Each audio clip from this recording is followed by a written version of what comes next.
Welcome back, everybody. Welcome back to 4K Kings. That we are. We are live on this lovely Tuesday, January 20th, 2026.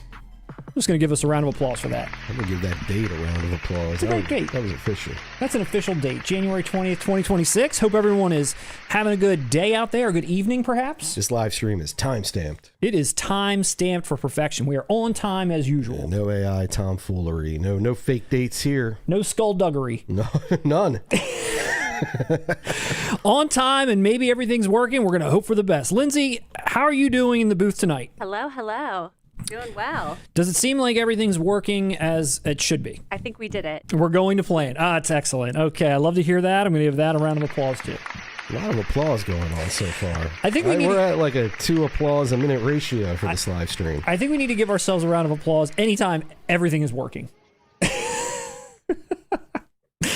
We are so happy to be back here. Thanks for joining with us. We are here live at our favorite Peddler's Row, number 234. Mm-hmm. It looks bright and sunny there, but I will tell you, it is cold as hell where we're at right now. God, it really is, dude. We didn't even go practice our martial arts at Peddler's Row today. We did. This is Peddler's Row at a better time. Yeah, it's a little colder right now. Especially at the lower level of Peddler's Village, man. Much lower. That lower level, it's cold there. It's cold. You want to get in the high. You want to go to Bernard Management. That's where the heat is. But thank you for... You walk in, Glenn Fry's playing. Get it? No. The heat is on. The heat is on. Don't get me started, Russ. Don't get me started. That was Billy Ocean. We would all be fucked right now. Yeah, we just started. Don't get me started. But thanks everybody for being here, being the best community on YouTube. I say that with no sarcasm. Me either, dude. I love everybody out there. Dude. Our comments are awesome. There is never any strife, never any ignorance. I mean, I won't say never. I mean, people aren't perfect, but for the most part, man, nothing but vibes, man. One more applause for that. Yeah, that one deserved an applause. Vibes deserve applause. Let us know where you're tuning in from this evening, what country, what time zone, what state, what your address is, social security number, whatever you want to share. Matt, you're a man of facts, whether it's dates or you want all the confirmation that money can buy. Give me all the confirmation you got. And of course, say hi to Lindsay, the producer in the booth. She's in there pushing all the buttons and making sure everything's working, making sure we look our best this evening. Yes. Give her a round of applause. Hey! Wow. There we go. Round of applause. We gave everything else a round of applause. Hell yeah. Hell yeah. And it is our second stream of 2026 as we move closer to our 20,000 subscriber goal. We're almost at 16K. Maybe we'll be at 16K by the time this stream is ended. We see a little bump in our live streams. A little bump? I need a little bump. You need a little bump? What do you need? A little bump? Where's the code? We're about 50. We're about 50 shy, but you never know. There might be people out there right now watching, not subscribed. Please hit the button, and then you can also join the chat because only subscribed people can chat and comment. I was just about to ask you. So wait, if they're not subscribed right now, and this is an honest question. I don't know. If they're not subscribed right now, can they watch the live stream? They certainly can. I thought they couldn't. I'm going to be honest. I thought they couldn't until it was done. No, they certainly can. They just can't comment and be a part of this great community we've got right here. I thought we were exclusive. That'd be a members thing. Yeah, that's what I thought. I literally thought you couldn't watch as it aired or participate unless you were subscribed, but you could watch it afterwards. Once we hit 16K, we might put everything behind a paywall. Who the hell knows? That's what I'm planning on. Oh, of course not. We would never do that to everyone out there. I have to get paid. There's only so many times I can hear you sing Billy Ocean or talk about Silverado. I deserve a paycheck. We can't sing Billy Ocean or else Billy's going to come and ask for his royalty check and take our funds. But Silverado might make an appearance tonight. God. You never know. You never know when Silverado's going to show up. But again, thanks for everyone for joining. We got a lot of great things in store this year, as well as this stream. Tonight we've got news from Criterion, news from Shout, Scream Factory, Steelbooks, and Russ is going to grace us with some of his 2026 predictions. That's right, Rustradamus. I went from Nasty Nas to Rustradamus. We got to bring back that in 2026 too. I got to start quoting Nas again. Yeah, I miss that for like the one person who likes it. Never got it. Nobody got it. I don't even know what. I'm talking to myself up here, Matt. You are. I don't get it. I know. But yes, so Russ is going to give us his 2026, his own predictions with, he's done the math, he's told me. Those were my exact words and you mocked me.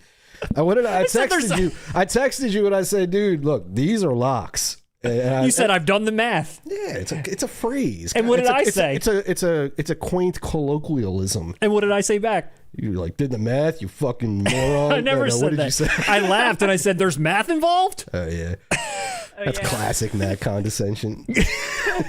You don't know me like Russ knows me, or maybe you do. Maybe you all do. So what did you imply by that statement? Russ, did you have a calculator out? Did you crunch the numbers? Are you an accountant over there thinking about white men can't jump? We'll find out what you meant were later. Condescending. Towards the end of the stream, we're going to let Russ go wild with his predictions, and we'll see if he's right at some point in this year, or if you even agree. We'll find out.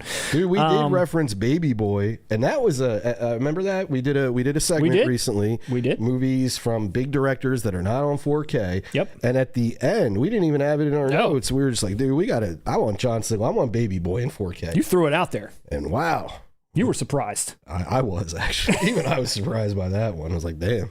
Lindsay. We'll get there, though. That's news. That is news. Lindsay. We don't want to blow our load just yet. Lindsay? Unless I already did. What, guys? What? Unless I already did. Lindsay, how's the chat doing tonight? We got all of our favorites out there. Yeah, we have a lot of new people, too, I believe, Welcome. coming in. So hello to all of you newbies. It's nice to have you. Welcome. Got, people coming in from Toronto. Wow, okay. We have Drake. Who's here in Miami? LG from Miami. Welcome.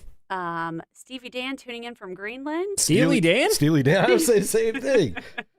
All right, we got excited, too. We got Steely Dan's in the house. Oh, shit. Damn. Matt and I have been reeling in the years. What? Who? Xbit Sam. I think that might be a new person, at least to the chat. I don't remember seeing that name before. They're Welcome from as Orlando. well. All I heard was not Steely Dan. Not Okay. Stevie Dan. Stevie Dan. All right. Well, while everyone's filing in, before we dive into the news, how are you doing, Russ? Anything new with you? No, but I'm doing well. You doing well? Yeah. I heard you wanted to talk about George Clooney. No, I don't. Yeah, you talked about him with me earlier. You're like, got it out of my system. Next. Yeah, I did, dude. I honestly, when that happened, I just wanted to commiserate with somebody, and I think I got it out. Okay, you don't want to commiserate with the crowd? Okay, well, you brought it up. Shit, I guess we have to. Oh. I had it ready for you. I didn't. Okay. Yeah. So was it at the SAG Awards recently, or was it the Golden Globes, where Clooney got up on stage and he spoke about the non-Quentin Tarantino controversy, is what I call it. If you're unaware, Quentin Tarantino was on a podcast with Bret Easton Ellis, and he claimed that Paul Dano was weak sauce, and his opinions on Matthew Lillard and Owen Wilson, who he's not a fan of, and he made that very clear.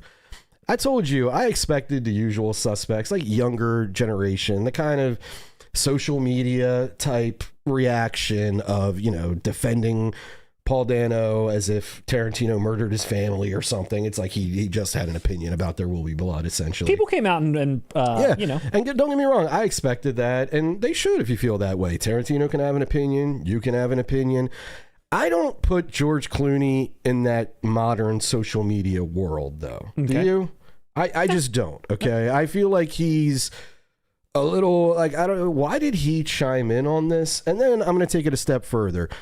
He broke out in the TV show ER, okay? ER got him Batman and Robin.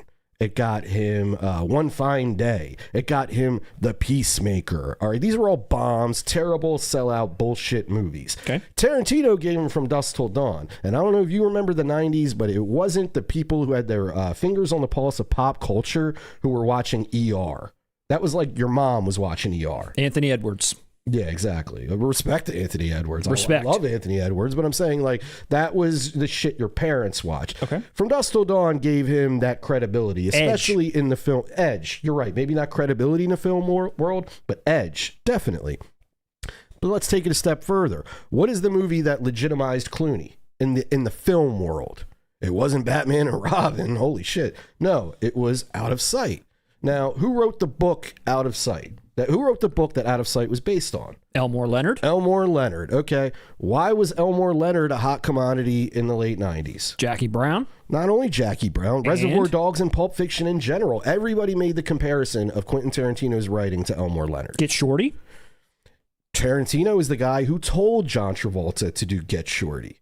So what I'm saying is, even though Tarantino wasn't directly involved with Out of Sight, he kind of was. And what I'm saying is he had a pretty big hand in legitimizing and pushing George Clooney's career. So I don't understand why he would get out there and say that. At that, even if he tweeted it or something, okay. But it was like, this man went out in front of his peers at an award show, wrote a speech saying this. For what? I don't get it. I just don't get it.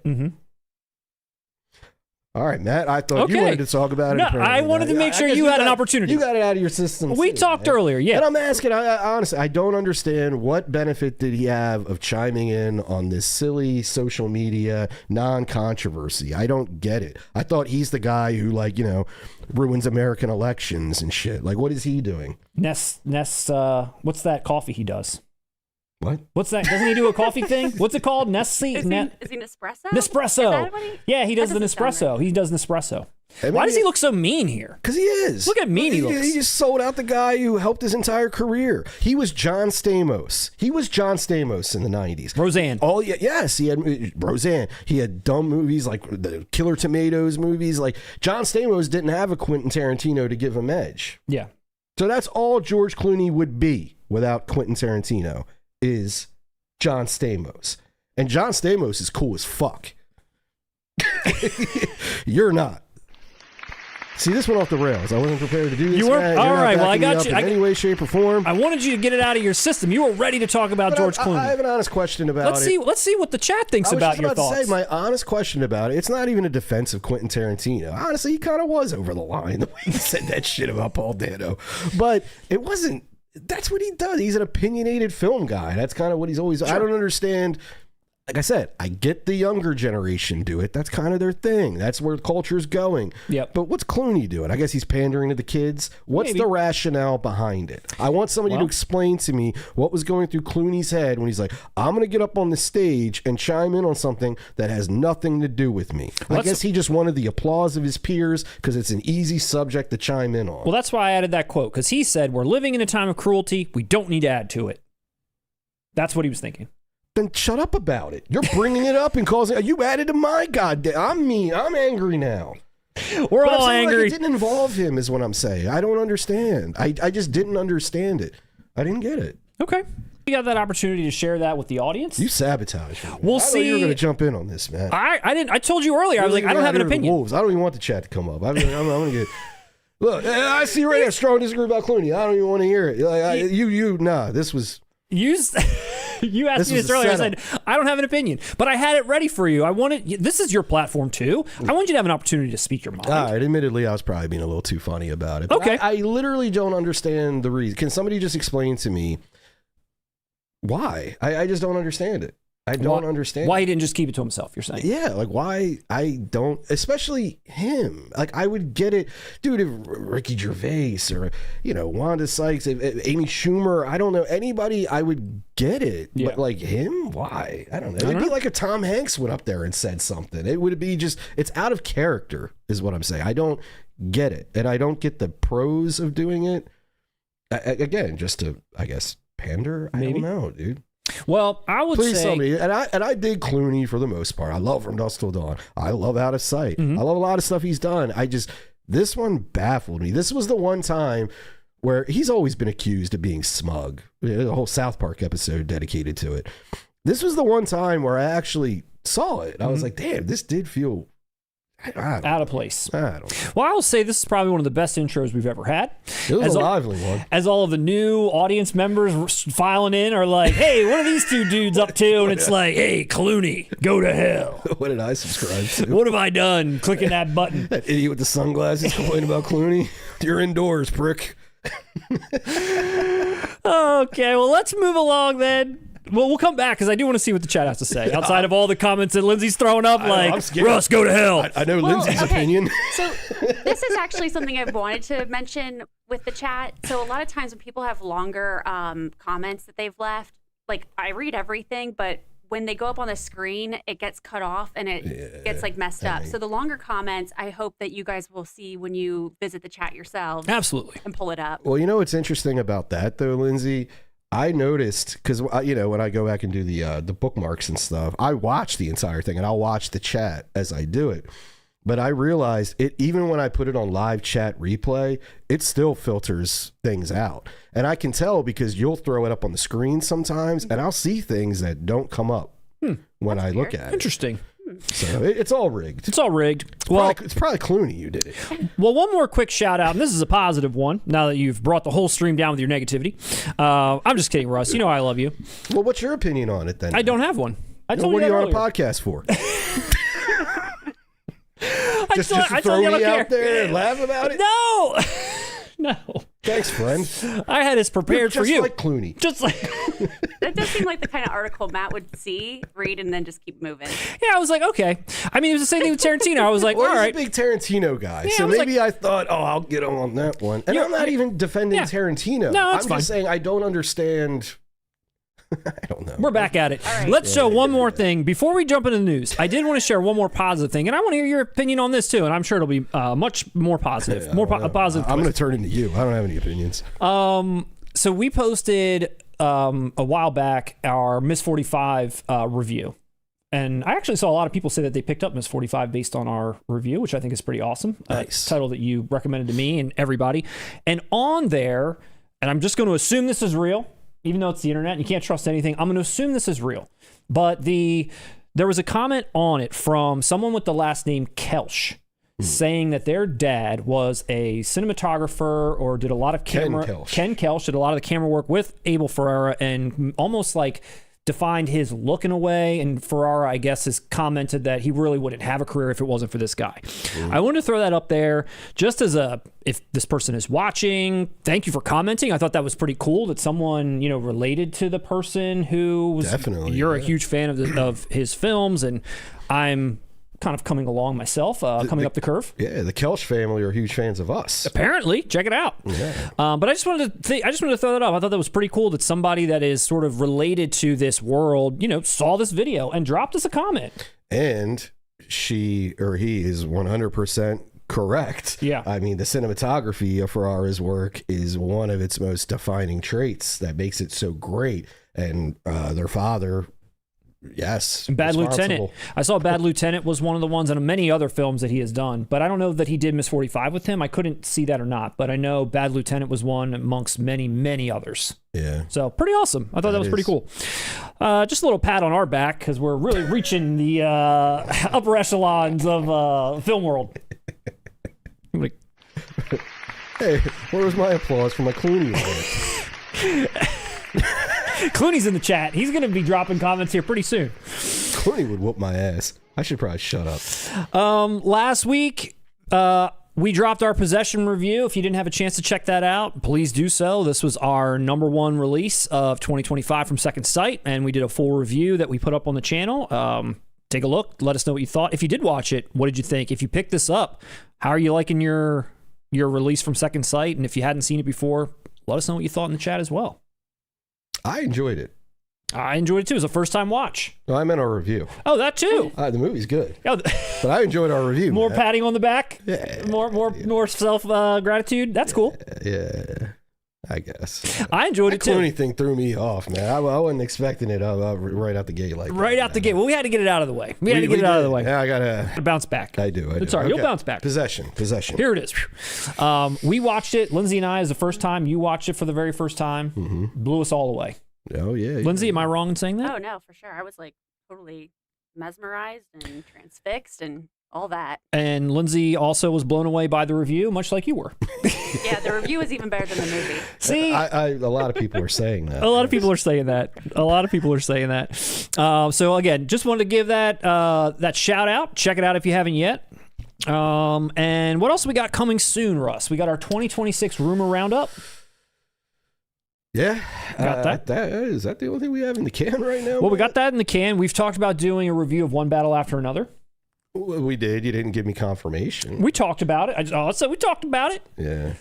Just in time for award season. You made sure you had that the Clooney stuff ready to go, though. You didn't give me a confirmation on whether or not we're going to review a movie. In my defense, Let me get you these were graphics very together. passionate with me in the text chain, like, let's bring this up. I've got a whole breakdown to talk about. I was like, okay, I got you. I'm ready. But man, you know me. I'm an asshole. Like I'm one of those people who I'll rant about it and I got that. I don't care. It's George Clooney. I love him. I didn't realize Big that was gonna fan. be the 5 case. minutes later, dude. Okay. Come on, man. Big fan 5 minutes later. It was funny. It was good. It was good. 2026. Positivity. Deep breaths. You wanted to do a The Doors review, you mentioned? You didn't even respond to that one, so I don't know how you feel at all. That's kind of my MO.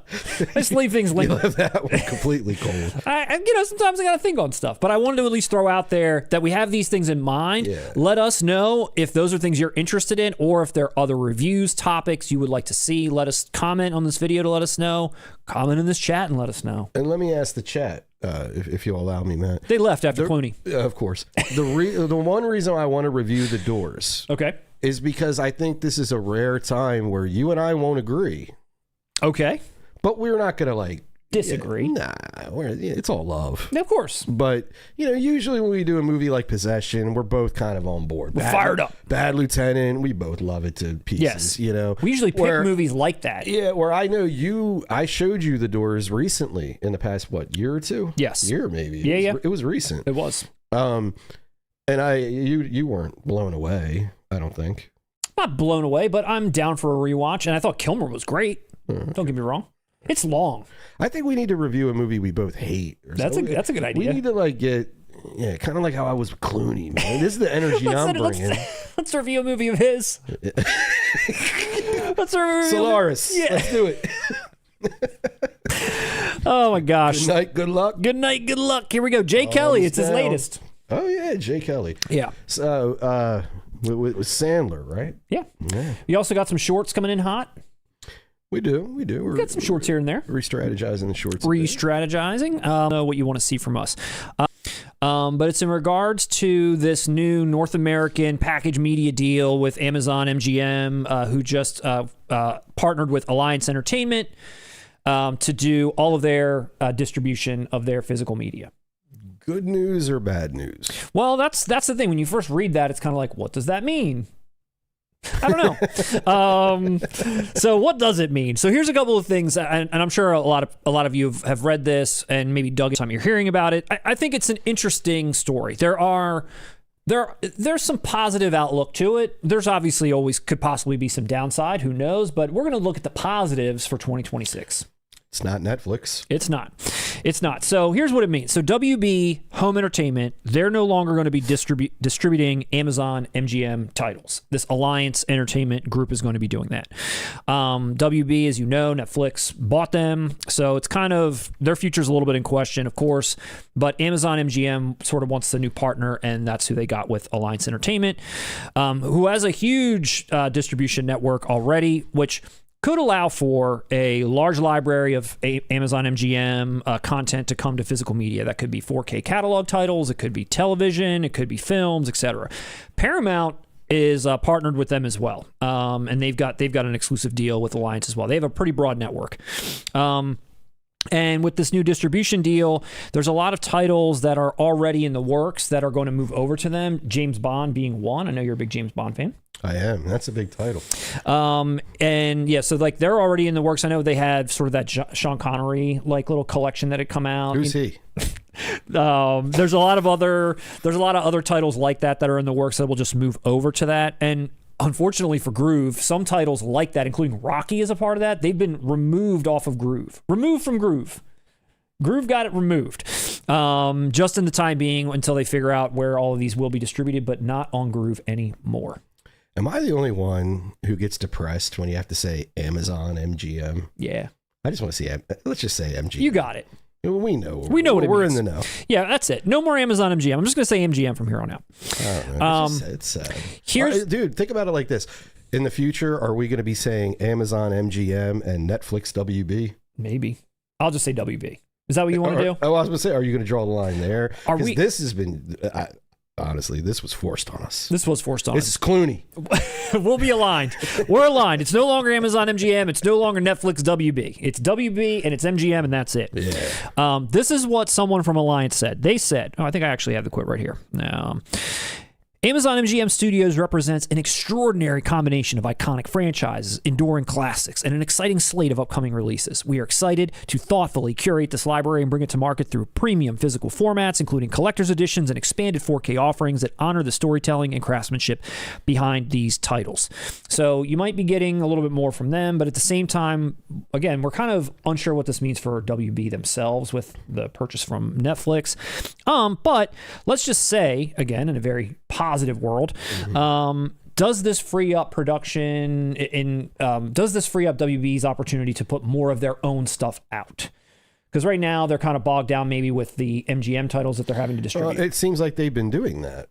I mean, like partnering up with Vinegar Syndrome, partnering up with Arrow, with more titles. Yep. It seems like that's the trajectory we're watching. Well, you're not wrong. And that was the other thing I wanted to mention. So, WB is kind of making some of these moves, dropping this, dropping that, but also kind of licensing a lot of their stuff to Arrow, as we know. But even Vinegar Syndrome, they had that report, maybe it was a week ago, maybe it was around the time we streamed last also. But they are licensing things to Shout, Criterion, Vinegar Syndrome, who they announced a sublabel called Iconoscope. So yeah, Iconoscope, which is basically they named 40, or they didn't name the titles, but 40 different 4K Blu-ray titles, including TV films, horror, art house, oddities, and more that will all be delivered through Vinegar Syndrome. Which, didn't you tell me you thought that could mean something for a movie that you wanted to see? I did, but I was wrong. You were wrong. The title I was thinking about, it's not WB. What happened to Rustradamus? He was off that day. He was pissed at Clooney. He was too angry at Clooney. Let's go back. Who did we reference earlier we were going to sing? It wasn't Billy Ocean. No, you wanted to sing, oh, no, I forgot. Steely Dan. Steely Dan. Yeah. Are we reeling in the years? We are. So in general, this could mean good things for both companies, is I guess what I'm trying to say. It could be bad. It could, these day and age, it could be bad as well, but I think it could be good. We're hopeful that it's good. You really don't have an opinion, do you? I'm saying that it's a good thing. That's what my opinion is going to be. This is a good thing. I'm with you. If you're asking me, yes, I think this is a good thing. Like I said, the partnering up with those two boutique labels already shows that's in their interest. Yeah. So this expansion, theoretically, we'll see more, and even outside of Arrow and Vinegar Syndrome. Yes. And I feel, actually, it was Lindsay, the producer, before this live stream, she was keying me in. I had no idea that, I was trying to explain to her in my bubble, physical media, like channels that say physical media is making a comeback, like that stuff gets, the algorithm sends me that stuff. Sure. I hear it all the time, but apparently she was telling me this is an actual trend that's going on now. Gen Z. Who wants to actually physically, it's awesome. So yes, dude, I think what we're talking about right here, the newfound, respect for collecting mixed with streaming becoming unpopular by the day, in reality now, not just in niche groups like us. Dude, it's promising, and I think that's what they're looking in to do here. Well, I think we talked about that in our State of Physical Media video last year. It might come up this when we do it this year too. Is I think a lot of the younger generation is realizing that there's so many things that they're just borrowing, renting, things that they thought they bought digitally disappears, and it's like things I thought I was owning, I'm not. You can't own what you don't hold, and that's where I think people are like, okay, I need to buy these things that I really want, especially shit that could be possibly censored. Crocodile Dundee, don't get me started. But stuff like that. And it's also the rise in piracy because of this. And I love the rationale, I'm sure you've heard it, where it's like, well, if buying isn't owning anymore, then this isn't steal. This is steal. It's not theft. There's nothing to steal. Exactly. We own it. It's just free game now. Absolutely. Like it's wild, but you're right. I think it's all going to signal. It's not going to be what it was in like the early 2000s when DVD was king. Sure. But it's going to be, I think you're going to see a little bit more of a, maybe you'll go to someone's house in the near future and you'll see their personality on a shelf through a movie collection, You're right. It seems to be coming back in popularity. Like I said, and I always kind of took that news with a grain of salt when I'd hear people. It's like if you hear us saying that, we have a vested interest in saying this. Yeah. But apparently it's kind of true now, which is nice. Yeah, no, I agree. And I think this, again, is good news that there's a lot of titles out there that WB is a huge catalog. MGM, huge catalog. I mean, there's so many catalogs out there that we're not sure if we're ever going to see, or some of these movies that we're never going to see the light of day. But the fact that they're licensing a lot of their stuff out to Vinegar Syndrome and a lot of these other labels we love, I think it's a good thing. Who knows what 2027 is going to bring once all the stuff they've kind of like locked in is like over, and then, and Netflix is their boss. But 2026 is the year of physical media. 2027. Maybe Who knows? we'll hit 20K. Should we go over to the chat and see what I'm they scared think? too. Can we skip past the Clooney part? Let's just do it like. Yeah, just erase that from everyone's Russ, memory. we've all had our moment with the chat. Don't act like I haven't been there with some of my shenanigans. Let's see how they felt about you, and let's see what they think about this news and what they want from their Kings in 2026. Here's what they think about you. Here's what they think about. Sorry. Let's see. All right, Adam T72 NYC Burr 10 degrees better. Have some hot takes today. It is cold as hell. Was that about George Clooney? It was before George got dragged into this. We got people from Toronto. We got people from Yorkshire. What is up? No cream corn. What's up, gentlemen and lady? Lady.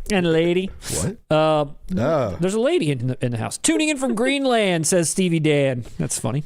Stevie Dan. I love that. Is that his real name, or is that a play on Steely? Either way, I love it. And then we got here Lamont 580 just here for the random Friedkin references. Thanks to Criterion. And then we got Buddha paywalls. Don't worry. And now this. Don't worry. You're never gonna not get this. You're always gonna get this. That was complete sarcasm. Think about it. We'd have done it by now. Down the line, you might have to pay for something. Come on. But I'm just kidding. Or maybe I'm not. But you're not going to have to pay for this. Sleepers 4K limited edition Steelbook. Some people excited. I know Russ is ready to talk about that too. I watched that for the first time last week, and I told you to put it on the agenda. I did. Yeah. Because I have some thought. You're on thin ice, Russ. That's true. I better reframe these thoughts. Russ, you're on thin ice. They're not all of them were positive. Paul Bell, 1973. Caribbean Queen is Billie Jean. Same groove and riff. Paul, were you on our last live stream? I pointed that out. I was saying, dude, it's the same. Yeah, it's clear that they heard Billie Jean. They heard it. That was the blueprint. We got some love for the John Single trilogy, which we're going to be... Singleton. What did I say? You said the John Single trilogy. John Single trilogy. That's sort of like a John Single double trilogy. What? John Single double trilogy. Wow. The John Singleton What's that? Is that like Blade trilogy. Runner where there's like 20 cuts? You need a trilogy of the same movie? Do we have an update from the Kings on any Arrow Video Barnes & Noble sale pickups? I didn't get anything. Did you get anything? I actually did, man. Did you? From the sale? We'll get it out of the way right now. Oh. I picked up Under Siege, but you had already picked it up. I already picked it up too. But look, Under Sieges. Under Sieges. Oh. It's Steven Seagal's, but I didn't get this on sale. I bought it ahead of time. We fed the seagulls. Yeah, I got this from Diabolic, and here it is. Nah, I picked it. I waited. Can't wait to watch this, baby. Can't wait to check that baby out. But yeah, we definitely picked that up. Yeah, I saw that one. Let's see. LG, the John Singleton Criterion Collection announcement was epic and easily in my top most anticipated. You anticipated that? That came out of the blue for me. That's not what anticipated means, is it? Top most is my. Okay, now it is most. Yeah, he didn't mean he was. Or maybe he did. Was he calling that? He said is my. I thought maybe I read it wrong. Okay. I'm on the defensive, man. Look, I'm waiting for you to slip on something. I know you're ready to throw me to the wolves. Bad word choice, Matt. Jump all over him. Wait till I bring up Silverado later. Shout out from SoCal, Texas, Dublin, Ireland. Two Irelands. Portland, Oregon. Like 2 Under Sieges. Hey, Russ, can you mention some LGBTQ cinema so that maybe Criterion releases it? I actually do have one. Should we make a or we're doing it tonight? There is. That's funny. There is an LGBTQ cinema film that I'm predicting for Criterion. Okay, well, don't say it yet. Although the anniversary of it would have been last year, but don't say it yet. We're saving that for the end of the stream. You got to tune into the end to hear the predictions. Okay. Got to tune into the end. ER is tight. I watched it then, and I still do, says Kenny Dreadful. How old are you? Nah, dude, it had nothing to do with the quality of ER or anything like that. But I was around, dude. ER did not get... ER got him the trajectory. Was he on for a while? I don't want to talk about Clooney. I feel like I remember him obviously being on ER, but how long was he there? Look, I always remember people are sending us super chats that shut up about Clooney. I remember Anthony Edwards being the star for longer. Am I wrong? I don't know. Okay, clearly it wasn't for me. I have no opinion. Tarantino said Clooney's not a movie star. Said Alex Dass, 2000. This century, he clearly wasn't. If you look at his filmography. Tarantino apparently directed an episode of ER. Is that true? He did, yep. Okay. He was a fan of ER. Was it a non-linear episode? I never watched it, but I know, I don't remember. Non-linear. Yeah, Clooney came in to the hospital that day, cut off a cop's ear. It was a crazy episode. I like how Matt is just naming random Clooney films. That's what I do. Let's name random Clooneys. Because that's our odd couple relationship. He's trying to work me up. I'm trying to work you up with a few Clooneys. He's smiling like Russ is getting cooked out there in the chat. Let me give him some more to work with. Yeah, come on. Hey, Russ, you like Gravity? There we go. Now, I will say there is a lot of disagreement on some of your Clooney comments. Nobody dove in too deep, but let's see here. LG548. Clooney takes every and any opportunity to virtue signal. On a side note, From Dusk Till Dawn celebrated its 30th anniversary yesterday. Please give me a 4K Arrow video. 30th anniversary. Yeah. Damn, dude. Yeah, it was 96. Wow. I have a story about that. When it comes out, I'll tell my story. Damn, I'm old. There was a pivotal thing that happened in my adolescence that I regret because it could have happened. I'll save it, but I have a random story about that too. How I saw it. It's very bizarre how I ended up watching that for the first time. It's fun. Me too. I saw it. I didn't see it in its theatrical run, but I saw it in the theater before it hit home video. I never saw it in the theater. And I saw it. It was a dinner. It was a bar theater, and you got to think we were 14. Mm-hmm. My mother had to take me. It was a midnight screening. Yeah, and I bugged her. I saw. I want to go see From Dusk Till Dawn, and she took me. I had to go with her because they served alcohol. And I wanted to drink. Russ, who is Cease the Russ wife? Who is Cease the Russ wife? Yeah, right here. There's someone commenting named Cease the Russ wife. Is that Kate? Is that what she goes by? I thought for a second, but hold on. Let's see. Tarantino called Clooney not a true movie star back in 2023, so they've gone back and forth a few times since then. My wife wouldn't know that. Someone's being a little scallywag out there. My wife's never seen Pulp Fiction, Matt, so I know that's not. But you guys say that, but think about it. If I sat her down to watch that today, okay, dude, she's seen that referenced in pop culture her entire life. She knows Ezekiel. She's seen memes of John Travolta walking in to pick up meal. Like, it's not gonna hit her. It's gonna be it would be a checklist if she watched it. It would be like, oh, that's where I heard that from. Royale with cheese. It would be like that. Like, it's impossible. It was too. I don't know. I disagree. I think it's still important. You got to see it. Yeah. Cease the Russ wife, you got to see it. Look, Robert Faulkner. Clooney is the star of my favorite movie, but he thinks people value his opinion more than they do. Like, why? Because you're handsome? And listen, because you're handsome? I kind of came in hard. Although I like your energy, Bob. Yeah, I'm Robert Faulkner. Yeah, go on. I like it. Yeah. No, Russ, you're handsome. We deserve your opinion. Yeah. Clooney's resume is boof. But no, Billy's movies, Sup 4K Kings. Billy, we're going to talk about you later. I think he's the gentleman that sent us a roaster toast last week. I got a follow-up from Billy. And we're doing that tonight? Well, we have a roaster toast, but I have a follow-up from last week. An important follow-up email he sent, and I want to make sure we share it with the audience because it's very important. I thought it was a different Billy. That it's shared. Maybe it is. I don't know. I just saw the name Billy and went with it. Hello, everyone watching from Israel. Damn, how you doing, partner? Hey, ask Tarantino what he thinks about my rant. You guys are neighbors, right? Isn't that where he lives now, in Israel? I don't know. Use live chat, not chop chat. We want top chat only. No, I think we have it. Do we have it in live chat? What's that going to do? I don't know. I don't want to hit it. Oh, we have the top chat when we pull this up. It looks. Should we go to live chat? Yeah, because then we're going to see all the offensive stuff, dude. Oh, yeah. See, such as potential spam. Yeah, we don't want any spam. What are you going to be spamming your websites in here? I bet all those people agree with me about Clooney. Yeah, they're all spam. They're probably all me. Fuck that guy. All the bots. They're all getting filtered out. Yeah, me and my bots. Let's see. She literally said in the message her father shot Miss 45. Oh, God. Okay, Marco. Honestly, dude, I was in my head thinking, yeah, dude, he did Miss 45. I didn't see it. But when you said that, I was like, shit, maybe I'm wrong. And I just left it alone. See, I screwed up again. See, she even said in her note. give my father some props, and I blew it. I know, and dude, I was sitting there like, why would she comment on this video if it's not one her father did? But yeah, I ran with you on it after that Clooney thing. I'm like, it's the Clooney cat, the Clooney stream. Steelbook obsessed. Possession, such a unique film. Unique, powerful. It really is. It was awesome. I wonder what Clooney's take is on Possession. Where is Clooney? We gotta get Clooney. We gotta interview him. Does Carlitos ever come back? What's Carlitos think about Clooney? Oh, it's Carlitos. Al Pacino. Ocean's 13. Was Pacino in that? Yeah, they threw him in there. They just threw him in there.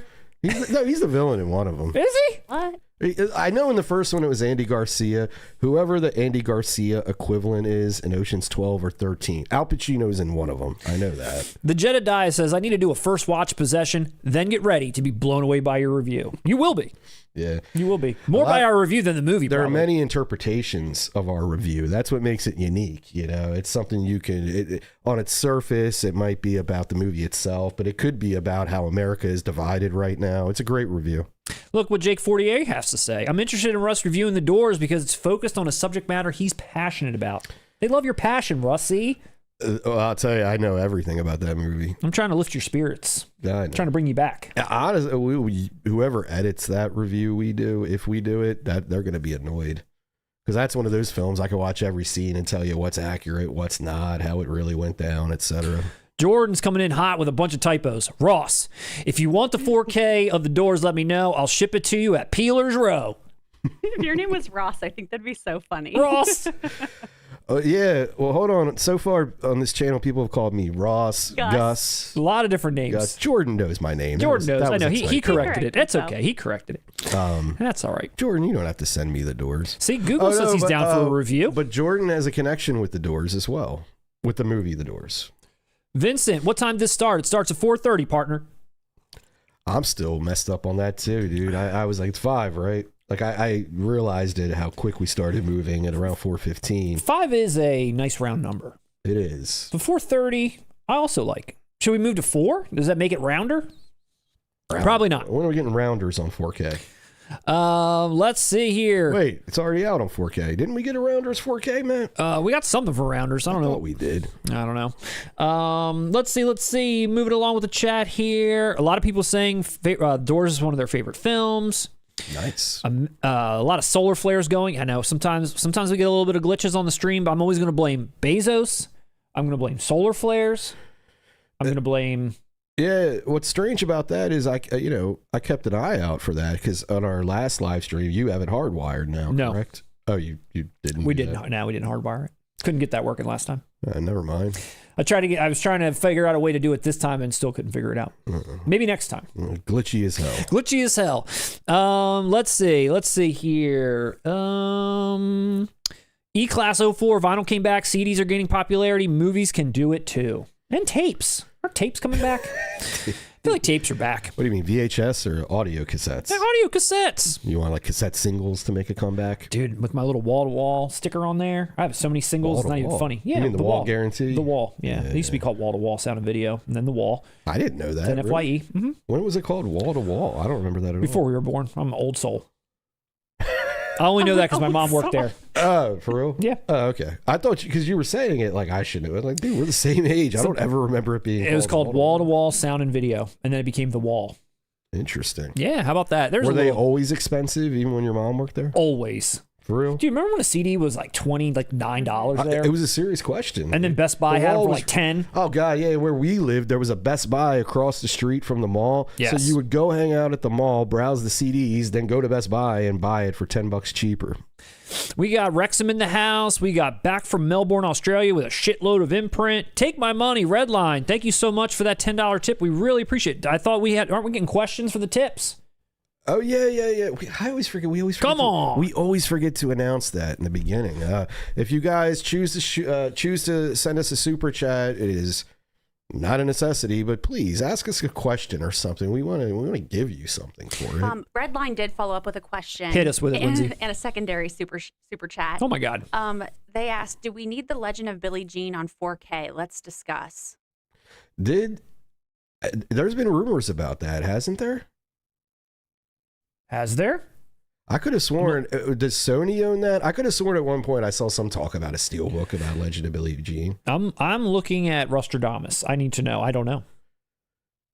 That title, I would guess Kino. Okay. Honestly. Okay. I mean, well, you know what it might have been? Is Supergirl getting a 4K or has gotten one? I don't believe so. I don't know. We need a Helen Slater collection. I've never seen... Oh, God, here I go again. I've never seen Legend of Billie Jean, but I know what it is. Yeah. It's Christian Slater's first movie. Isn't it? It is Helen Slater, isn't it? I know now. No, is it? Because Christian Slater is in Legend of Billie Jean, and now I'm messing up if that's her real name. I'm gonna look it up. Oh man, gosh. Jean stars. That's not Helen Slater. Who's Helen Slater? It is Helen Slater. So there was two Slaters. Yeah, it's Helen Slater. Right. Helen and Everybody's Christian. doubting me, man. I'm a 4K king. What am I? I shouldn't. Come on, man. Yeah. Russ, get your confidence up. Buzz. Get it back. Get it back. Let's do it. Get it back. You got this. You got this. Hello, 4K Kings, Granular Spirit. I have a question. How often do you receive damaged packages from online retailers? Because I find myself often having to return damaged packages only from Amazon. Have I ever gotten anything that was damaged where I was like pissed and tried to get a refund? Yeah, only Amazon. Yep. Only Amazon. Scream, I know they're Gruv now. Scream shipped beautifully. Yeah, and I don't know.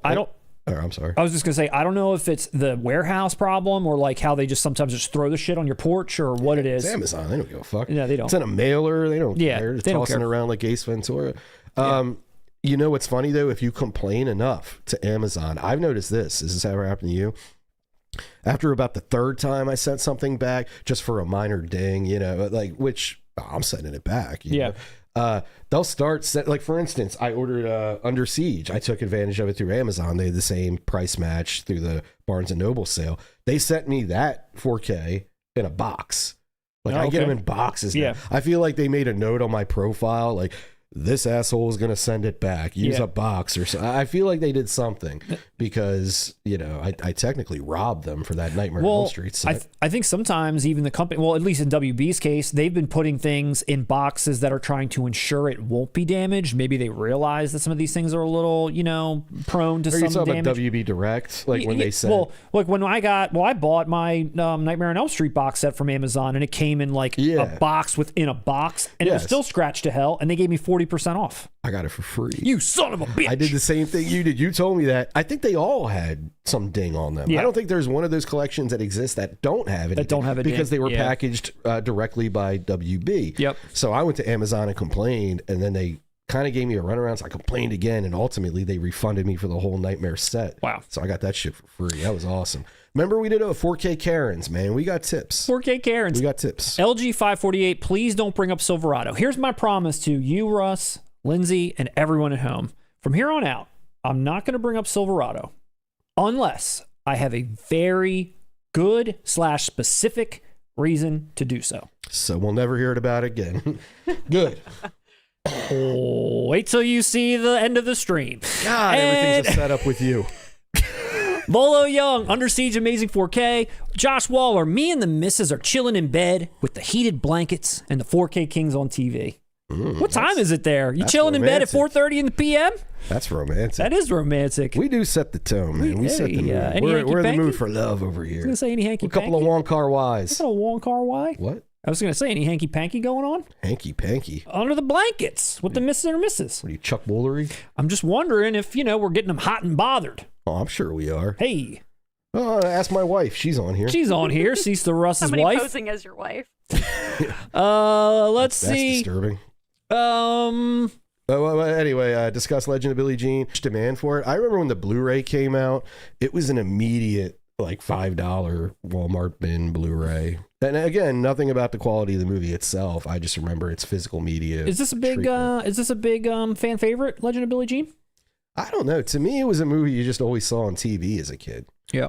And I'm sure that's what it is to most people in our generation. Okay. It's not bad. I enjoy it. Double A. Pacino was the final boss in Oceans. I could see that. That's great. Billy, it was me that sent the roaster toast. Billy, hang on. I'm going to be bringing you back around again when we do it at the end of the stream for a really good reason. And you might already guess based on something I said previously. Oh God! Let's see. Let's see. Amazon got my Steelbook of La Femme Nikita smashed, said Tenaire7182. That makes a lot of sense. I'm not surprised. That Steelbook of La Femme Nikita was really cheap. I didn't understand that. And then Invader was here, said, blame the people in the warehouse. I had the original Django and it was horrendous. No wrapping, big marks across the front and back, loads of damage, and that was from Zabby. Yep. So, all right. Love the chat. Nice to see everybody. Thank you for being nice to me. Yes, they were very nice. They were very kind. And there's a silent majority out there. That's true. That was like, preach, Russ. I have to wake up my people. You got to wake them up. Ready to fight. Get them ready to fight. All right, let's jump into some actual physical media news, not just some hubbub about deals and distribution and nonsense. Yeah. Let's get you fired up again, Russ. This time we're going to talk about Criterion, something that you've been waiting to talk about. Yeah. Criterion, who announced their April slate. Look at this. And we're going to jump right over to that right now with the first title, and that is something that I was shocked to see, but very ecstatic for you and for everybody that's a fan of all of these movies, and that's John Singleton's Hood trilogy. I just realized I'm wearing a shirt that is a parody of Boys in the Hood. I mean, it parodies other movies of this era, but primarily Boys in the Hood. So that's apt. That's apt. That's good. That's good. That's apt. How are you feeling about this cover right off the jump? Well, first off, if you're going to do a trilogy cover focusing on a director, what can you do? It's kind of an inoffensive thing. Yep. I'm noticing a lot of references to the movies themselves on this cover that are subtle and pretty cool. Okay. You got the stop sign, Boys in the Hood. Of course. The fucking car. That's Baby. It's cool. It's exactly what I would expect from a Criterion cover honoring John Singleton. I saw here's the comments that I saw before we get into the news itself. The comments that I saw were, I expected Boys in the Hood. I never in my wildest dreams thought we were going to get Baby Boy or Poetic Justice. I never in my wildest dreams thought Baby Boy would come from Criterion. Honestly, I think Baby Boy is a better movie than Poetic Justice. Mm-hmm. Like a much better movie than, but because Poetic Justice, Maya Angelou is attached to it. It followed Boys in the Hood, so critics were very kind to it. Janet Jackson, Tupac is an icon, compared to Tyrese. No disrespect to Tyrese, but sure. Baby Boy was written for Tupac. That's what John Singleton always maintained. I'm just as shocked. We got Snoop Dogg in the Criterion collection now, Matt. Yeah. That's insane. Yep. Next up, I'm going to need Bones. I'm going to need Soul Plane. Everything we got. I'm gonna need my Snoop Dogg Criterion box set. I don't know about you guys. Give me all we got. I know, but let me tell you this. This is awesome, especially if you're like me and you adore Baby Boy. I wasn't expecting this at all. Boys in the Hood already has a 4K in existence. Actually, our friend Adinihi did a cover for it. Yep. That's the edition I own. This is a real trilogy as well. I'm not a fan when the Edgar Wright movies, the Cornetto trilogy, isn't that what they call it? That always bugged me because I don't see very much connective tissue with Shaun of the Dead and Hot Fuzz. It's the actors. You could make the same argument here, but at least here it's location. It's all different takes on coming of age stories in this environment. Mm-hmm. And they're all, one's a little bit more romantic. One is more literal Stand By Me coming of age. Sure. And Baby Boy is more of that's the last step. You're in your stunted childhood in this one. Yeah. You know what I mean? So it thematically all makes sense. After Baby Boy, Singleton unfortunately didn't get many opportunities. He got Four Brothers, he did the first Fast and Furious sequel, which we won't talk about. We won't. But these are, throw Higher Learning in there too. The four important Singleton movies in my life would be Boys in the Hood, Poetic Justice, Higher Learning, and Baby Boy. Boys in the Hood is the only one that deserves a Criterion, but if they got access to Poetic Justice and Baby Boy, it was smart to do it this way. A lot of people wouldn't buy those solo. You know what I mean? Well, let's talk about what's coming with it. It's a pretty solid release. I mean, I don't know if you looked at the details, but it's coming out April 28th. All three are coming in 4K Ultra HD. All three. So you're right. They're awesome. Boys in the Hood, Poetic Justice, and Baby Boy. I was nervous about that because you know how sometimes we'll get like the Desperado where you'll get like a random blue. Blu-ray. Yeah. I was the Gregoraki set was like that too, I believe. So I was hesitant, like, oh, please don't let Baby Boy just be a blue. Yeah, Boys in the Hood, you mentioned, has already been out in 4K, but this is the first time for Poetic Justice and Baby Boy. And Criterion's definitely bringing the goods. 4K restoration supervised by Singleton on all three with Dolby Vision and HDR. Wait, what, Matt? 4K restorations. Matt, John Singleton's passed away like years ago. I don't know. Are these modern restorations? It's maybe, I don't know. I thought I saw in there. Let me just check me. Let me just see. John Singleton I saw his name.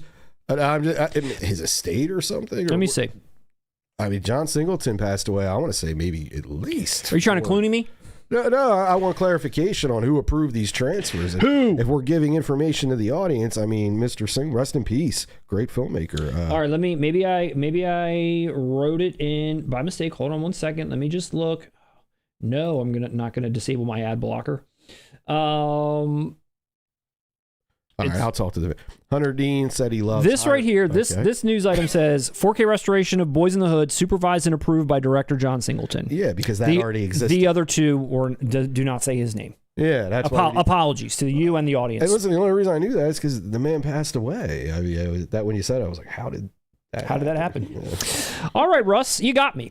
So at least the first one and the others maybe by Criterion themselves, maybe with some input by Snoop Dogg. He came back. Snoop Dogg approved the 4K transfer of Baby Boy. Audio commentaries from Singleton on all three. Obviously, they must be previous since they wouldn't be new, now that I'm aware. DVD releases. New conversation with Ryan Coogler and Regina King. Oh, wow. Really? Yes. That's awesome. She's in both Boys in the Hood and Poetic Justice. A new documentary on Singleton's filmmaking process. A new audio interview with Taraji P. Henson and Tyrese. A new interview with them? A new. She came back from that? Archival interviews with cast and crew, a 1991 press conference, auditions, music videos, and more.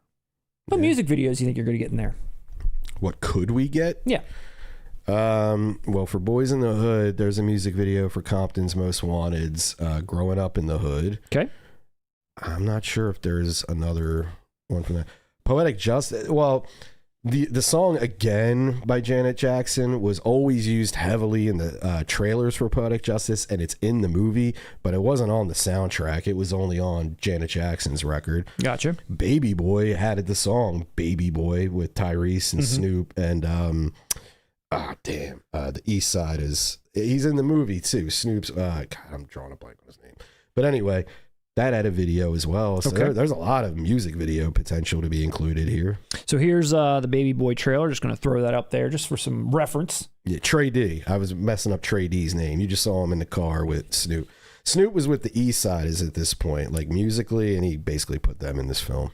And it also, I saw in the notes that this is going to be a digipack release. I don't know. You know, sometimes they put a nice digipack out. It's going to be a digipack. Maybe it'll fold open. You'll have all the discs in there, perhaps. I'm thinking they're going to train spotting this one up. Well, let's hope not. I hope they heard the feedback loud and clear on the goddamn train spotting. Is it going to fit on my shelf?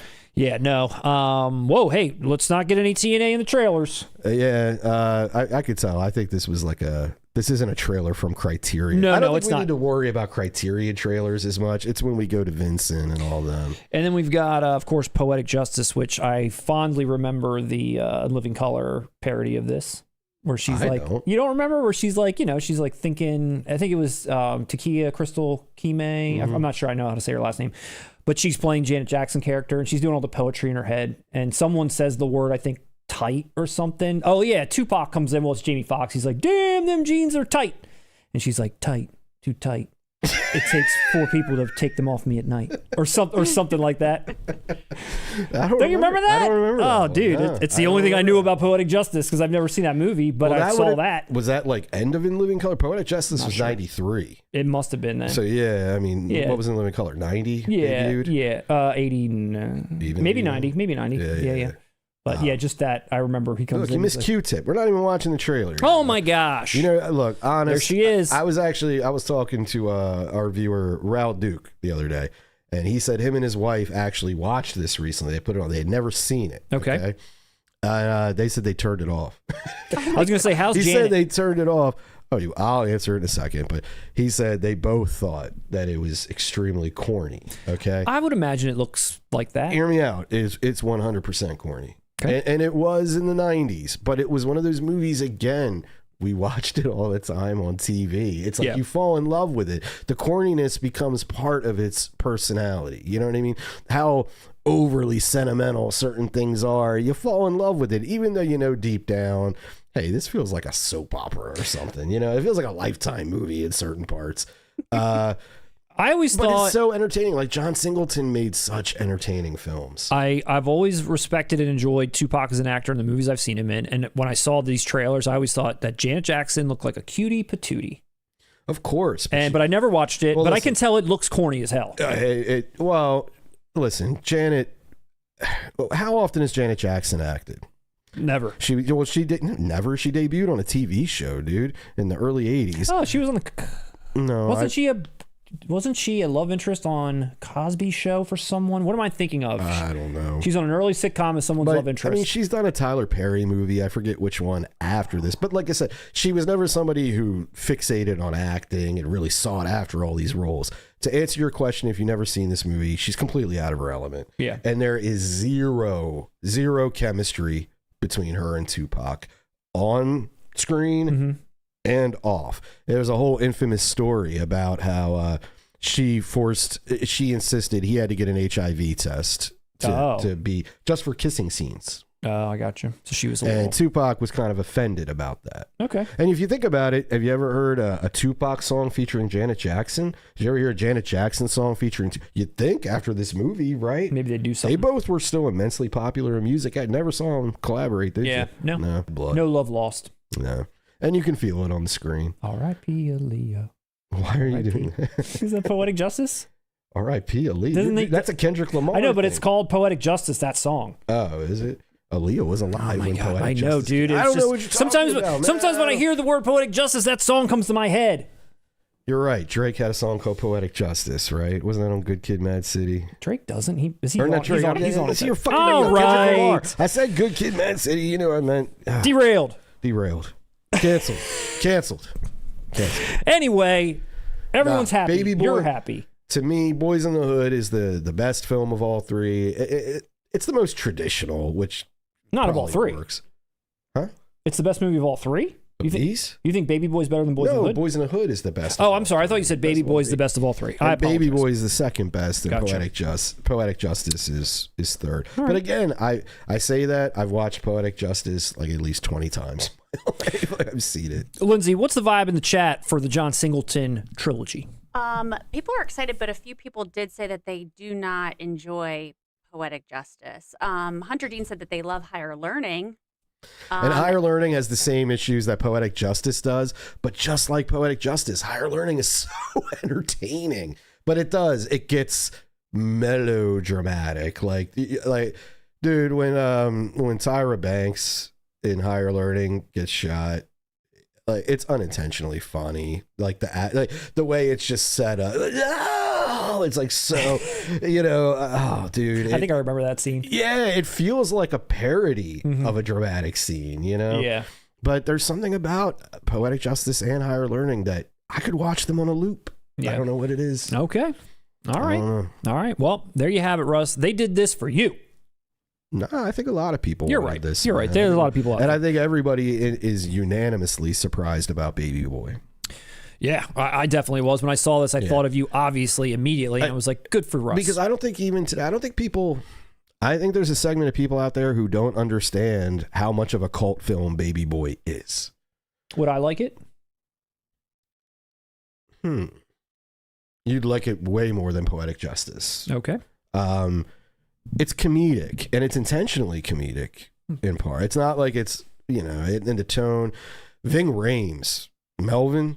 Oh God, this is my favorite Ving Rhames character performance out of anything. Wow. Yeah. Okay. Dude, the dynamic between him and Jodie, Tyrese. It's a I don't know, man. You wouldn't hate it. Okay. You wouldn't hate it.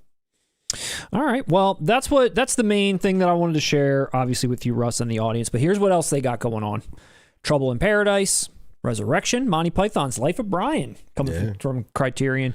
Rita Hayworth as Gilda, and this movie Point Blank with Lee Marvin, I've heard of. And I saw a lot of people light up about. And when I saw a couple of quotes from like other filmmakers who love Point Blank and Lee Marvin, I read someone say that like this was like he was the Terminator before the Terminator was a movie, like as far as like a one-man killing machine kind of a dude. And I was like reading that, and then I was looking at this trailer. I was like, this movie looks pretty awesome, especially this scene where he just blasts this bed and no one's in it. I was like, watch this scene right here. Bam, bam, bam, bam, bam. There's nobody there. Well, he wasn't even taking any chances. Look at Terminator. Like, dude, I watched this trailer. I was like, shit, I want to watch this movie. This movie looks badass. Did he just go back to shoot the bed again? Hell yeah, he did. Make sure the bed was dead? Hell yeah. I don't know, dude. Just something about the look of this film. And like I said, a lot of the quotes I was reading, I was like, damn, I got to check this out. This looks really cool. 1967, Point Blank. I am woefully ignorant of this title beyond just knowing the title. Yeah, and knowing Lee Marvin. Yeah. Look at him. It's coming at you, Russ. It's coming for you. He's like Terminator. I'm getting like Man on Fire, John Wick vibes. Sounds like it. The synopsis is kind of interesting too. Is that Bronson? Correct me if I'm wrong, chat. But hey Criterion, getting a little nudie in the trailer. Something about like a mysterious man goes on like a revenge mission for a what did it say? Like an indiscriminate amount of money, like some amount of money that seems like it shouldn't matter, but he's on a mission to get it, and he's killing everything in his way. And you don't really know much about him, maybe in the movie or in the beginning. I could be totally butchering that, but that's how I understood it, and that kind of sounds cool to me. Hey, dude, it looks badass. It looks really cool. I don't know, Lindsay, what's the chat say about Point Blank? Nothing yet, I don't believe, unless it's lagging. Oh wait, no, here comes some comments. It just like dumped on me all of a sudden. Tom Begman said, I've seen Point Blank and I didn't like it at all. Really? Hunter Dean said Lee Marvin was a badass. Whoa, hey, Carol Archie O'Connor. Bunker. Yeah, Carol, awesome. But he's still walking. Marco Esquindola said Point Blank is awesome. And Noodles1771 said best Lee Marvin movie is The Big Heat, also on Criterion. Also on Criterion, okay. Yeah, I don't know. The synopsis alone had me intrigued. And again, this trailer and a lot of things that people were saying about it. Brian De Palma is the person that said the Terminator comment. Your boy. Wow. Yeah. So, I don't know. So, yeah. So, interesting Criterion slate. Wow. Interesting Criterion slate for April. What about Life of Brian? You're not excited about that? You know, I've seen a lot of Monty Python films, but I haven't seen that one. Okay. You know what's weird about me with Life of Brian? It was the first one I saw. Oh. But if you've seen it and what it's about and all that, I was way too young. I didn't. It's like biblical, right? A biblical story. And I didn't get it at all. And for some reason, like my uncle showed it to me. Yeah. You know, he liked Monty Python. And I remember it, but I remember I'm talking single digits. Like this kind of comedy was way over my head. Sure. And I never went back to it Ever. I've seen, you know, Holy Grail, but Life of Brian, it was just that one experience as a child. Gotcha. That I should check it out. I should go back. Yeah. Maybe it's a blind spot. Maybe it's a picked up. Bright side of life. Let us know what you're picking up from Criterion this month of April. Anybody that would recommend any of these titles to us that we just said that we have not seen. That Resurrection movie, I watched a trailer for, and it looks, I had seen a trailer before this was announced by them. It's a recent movie. Very interesting trailer, very colorful, very abstract looking. I'm not sure. I think that's Blu-ray. I think the rest of these are 4K. So there's all that. That's strange. The modern movie got the Blu-ray. It did. You figured it'd be shot on digital. Yeah. So that's your Criterion update for the month, Russ. Strong. Let's give him a round of applause. Let's give him a round of applause. Round of applause for Gilda. Next up, we've got some news from Shout, Scream, Let It All Out, Groove Factory. And the first one is... I was about to light a cigarette. Were you going to light a cigarette, I don't know why Russ? I felt natural. Hey, let me just grab a cigarette and light up. Who, Sean Penn? in the Golden Middle of a good Globes? conversation. I love that. That was great. Yeah, I was going to say, who are you, Leo? Dude, Sean Penn deserved a Golden Globe just for lighting up a cigarette at the Golden Globes. That was great. He's got no fucks left to give. I mean, did he ever have any? I don't think so. Oh, no, he did. His fucks are grand. Sean Penn gives fucks, but they are grand fucks. Like he's going to save Venezuela or something. I don't know what he does. He's going to, save people from monsoons. He's got big ideas, big goals. And I'm not mocking him, dude. No, he's passionate. He is, and say what you will. If you disagree with him, agree with him. I don't know. He walks the walk. Mm-hmm. Yep. Unlike Clooney. Let's bring it back around. Unlike Clooney. Here we are. Scream Factory first up. Devil's Advocate. Speaking of Pacino, the final boss of the Ocean's films, he's the final boss of morality here as the devil. Boss of morality. Devil's Advocate. That's kind of a spoiler alert, Matt. Is it? It's supposed to be. I mean, he's about to lose his soul. You got, he's in the back. Oh, is he or is he not? Is that what you're saying? Is it a spoiler? It's been many years since I've watched this movie, but I don't think they allude to what he directly is until the very end. I disagree. Oh, okay. I think it's heavily implied that some funny business going on. Okay. No, it is, but who or what Al Pacino is, I don't think is really implied. We're really given away until the end. It's implied. Okay. Maybe. I've been wrong on everything today. Bad day. I don't give a flying fuck into a rolling donut about what Al Pacino thinks. I agree, William Friedkin. I agree. Fair enough. I agree. See, that's how you critique actors. He didn't say weak sauce. You say shit like that, and everybody respects it. Yeah, no one's gonna say. You're gonna listen to that and not even know what to say next. Take notes, Tarantino. That's how you talk shit. I think after that clip keeps going on, I think there's like more to what he says, and the guy literally is like has no words. I think he just like calls him. He's like, oh, yeah, okay. Like he doesn't even know what to say next. Who would? No. Who would? That's what Friedkin was a genius of. Yeah, it was great. He puts you in your place subtly, but 100%. So this is a cool title for Scream. I disagree. They're using the term collector's edition pretty liberally these days. Yeah, it's pissing me off. Scream's always done that. It's pissing me off. Keep it real. Scream's always done that. It's like sometimes it's there, sometimes it's not. When I'm seeing collector's edition, I'm expecting something more, and you're not really getting anything more for this collector's edition label. I found this movie to be very entertaining when I saw it when it came out. I haven't seen it since. Don't know the chat's thoughts, your thoughts. What do you? I think Al Pacino is pretty unhinged in this, which is awesome to always see. I like the movie. I've seen it once, but I've seen the last 20 minutes about like 30 times. Oh, okay. Once the reveal is, and it's Pacino just chewing scenery for the last 20 minutes, I've seen that a lot. That's hilarious. That's a joy to watch. Joy to watch. Ironically enough, you and I were discussing Taylor Hackford before the stream. Yes. And he did this. He did. I'm a fan of Hackford. Dude, I don't think it's like essential viewing or anything, but you can't go wrong with it. It's an enjoyable mid movie. Yeah. I don't know if Keanu Reeves, where he lands for me in this one. Yeah, but I don't expect Keanu Reeves to land.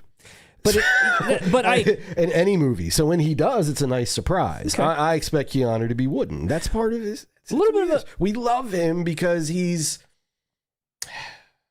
with Al Pacino. What do you expect? And Charlize Theron, let's not forget, her name's not on here, but she's great in it. Well, this was one of her first movies. Yeah, very good. She's very good in this. A little bit of a twist ending? Well, you said it was alluded to the whole time. Well, I mean, even past that, a little bit of a twist ending, don't you think? Am I wrong? Well, when he looks in the mirror. I don't know. Are you going to spoil it for everyone? When he's back in court. Yeah, you're spoiling it again? Busy spoiling? I don't know. I remember there was a bit of a twist ending that I kind of scratched my head on at the end, like whether I did or did not like that. But I felt like it was a cool movie to watch. It was very entertaining. Yeah. I'm buying it. Okay, you are.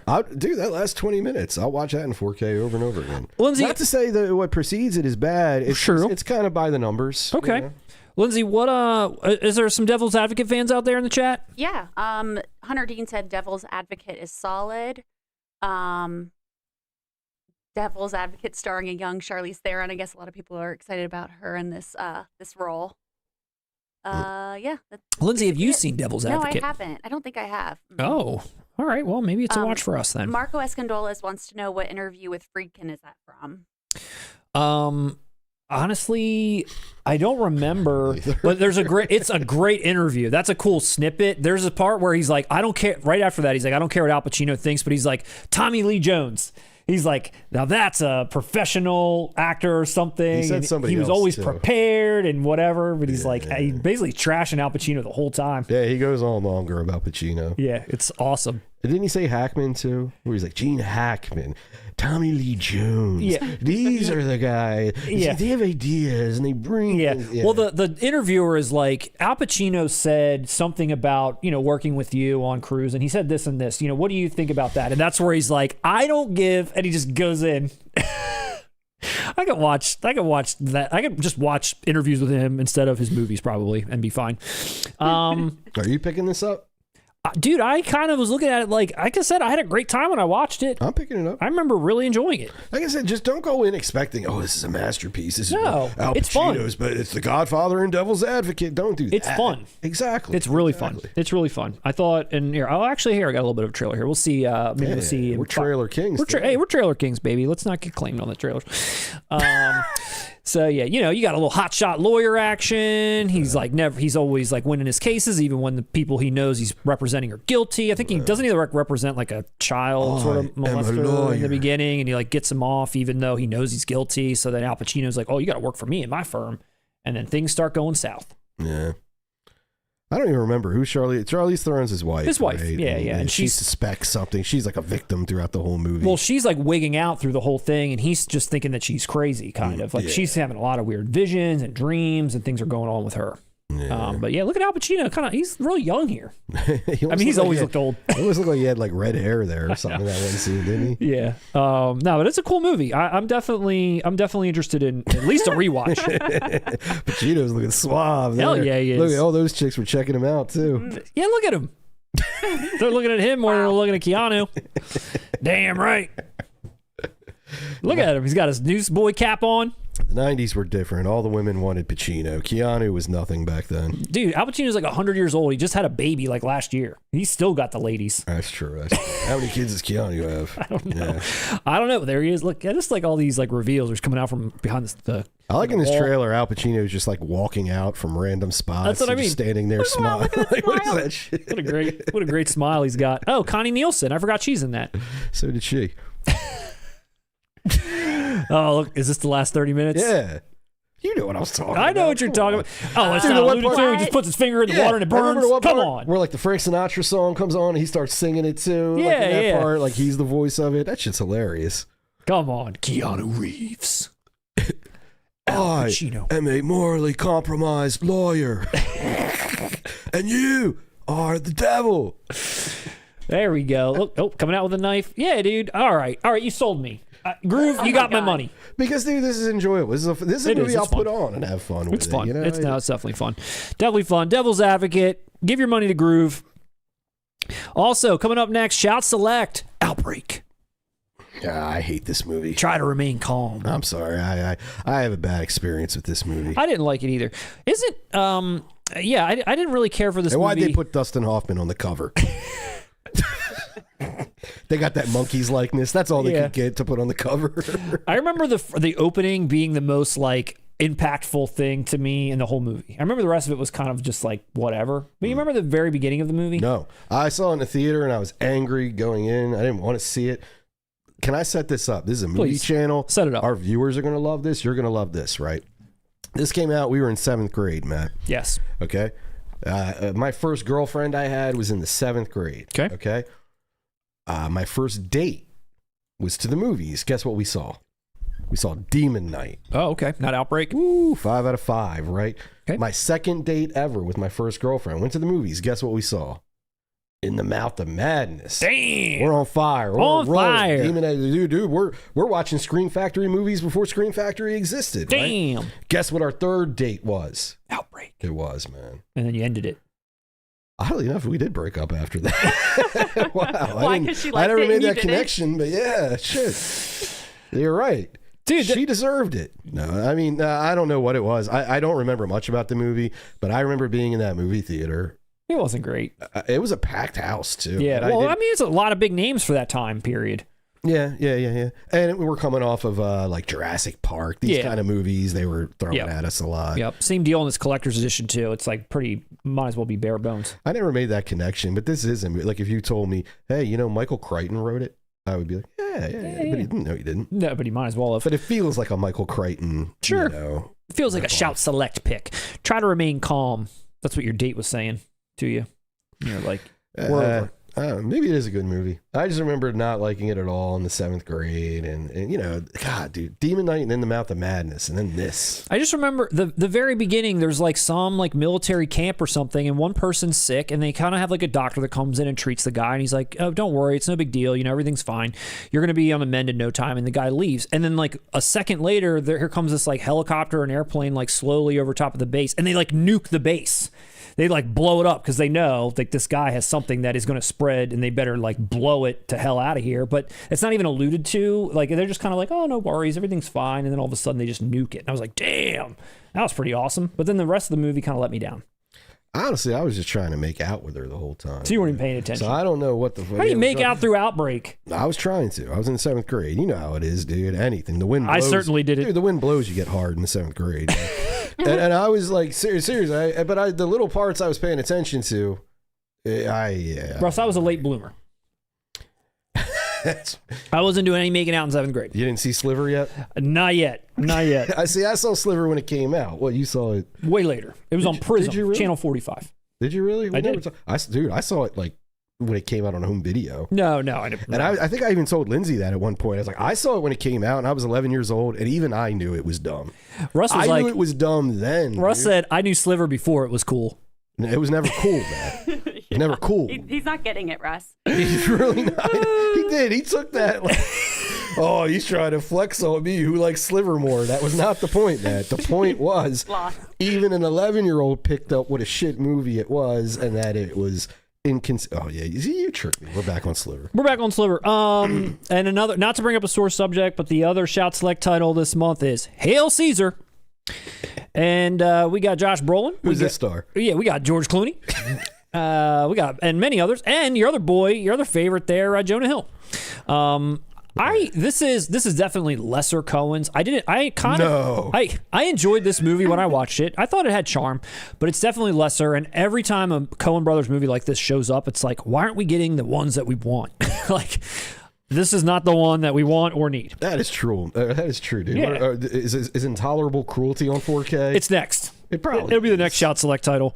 I see a lot of people that are basically, let me throw this one up too. So The Swordsman, this is the next like Hong Kong Cinema Classics one. People have some gripes with this also. Again, I don't really have a dog in this fight, but only part 1 is in 4K. The other 2 were in Blu-ray. And they did the box instead of giving you solo options. Basically, every one of these titles I've seen, a lot of the comments were, I'm really hoping that Arrow picks one of these up and gives us the edition that we like. I want Devil's Advocate from Arrow. I want the Swordsman Arrow version. I want Hail Caesar from Arrow. No, nobody said that. But, I want these other titles from Arrow, essentially. Yeah, it'll happen. It'll happen. And then lastly, on the Steelbook side of things, they're putting these 2 out. Speaking of Quentin Tarantino, Little Nicky. Little Nicky, Adam Sandler is that Adam Sandler on the cover? I guess Clooney won this one. He won this round.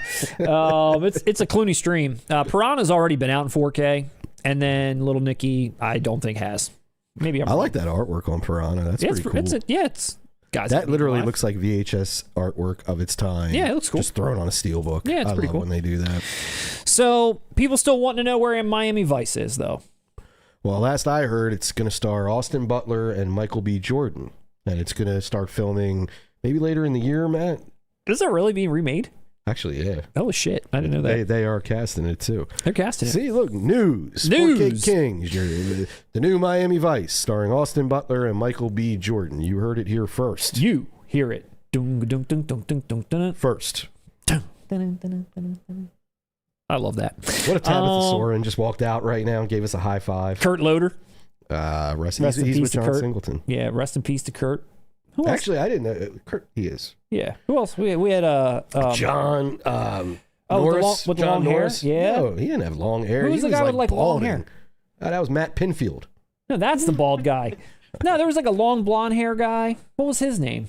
Ricky Rotman. Ah, damn. No, he was on there for a minute. No. Yeah. And what was Ananda? Remember when Daisy Fuentes was? She passed away. Ananda passed away. Oh, she was gorgeous. Yeah, dude. and Daisy Fuentes. Daisy Fuentes. Kennedy.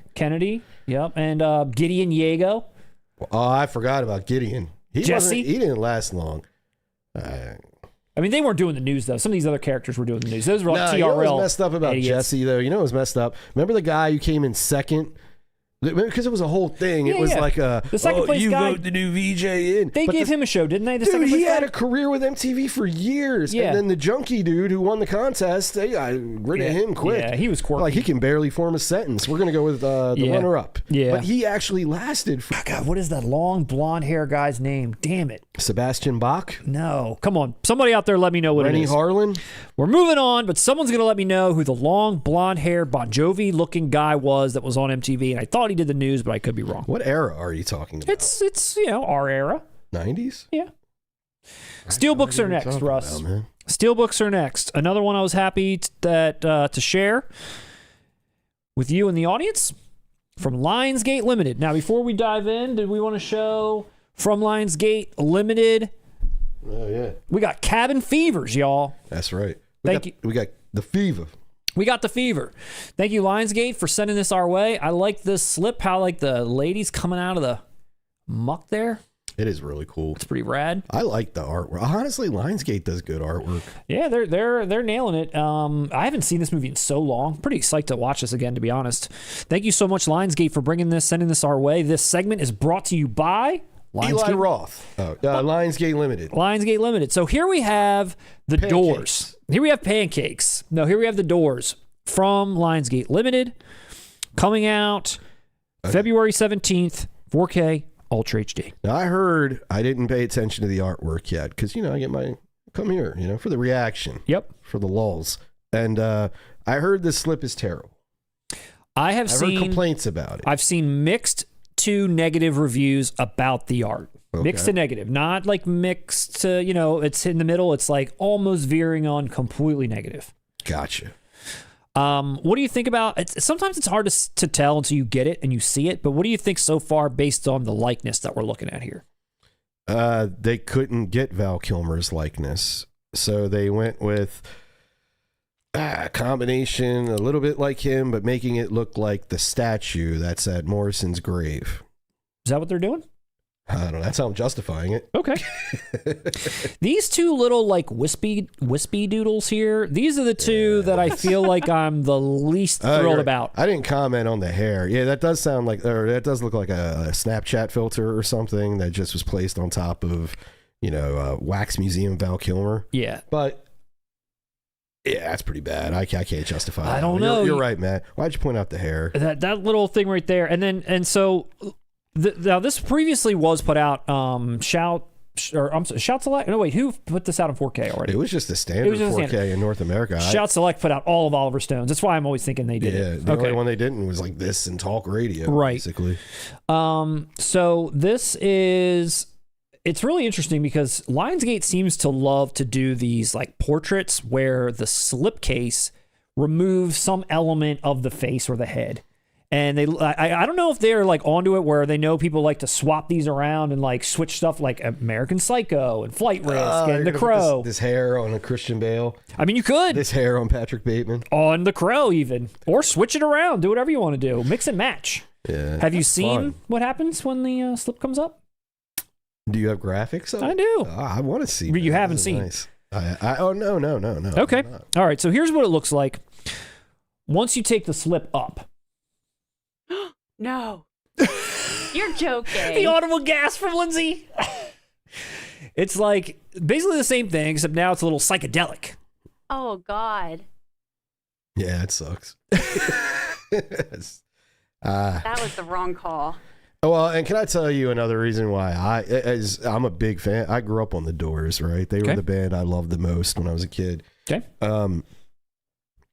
One thing just in general with pop culture I never really liked was they get lumped in with hippie bands. Mm-hmm. It was the era, and they didn't stand out completely from it.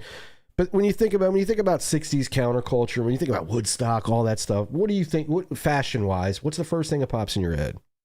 Like tie-dye shirt? Tie-dye stuff, paisley shit, like flowers. Is it black leather pants? No.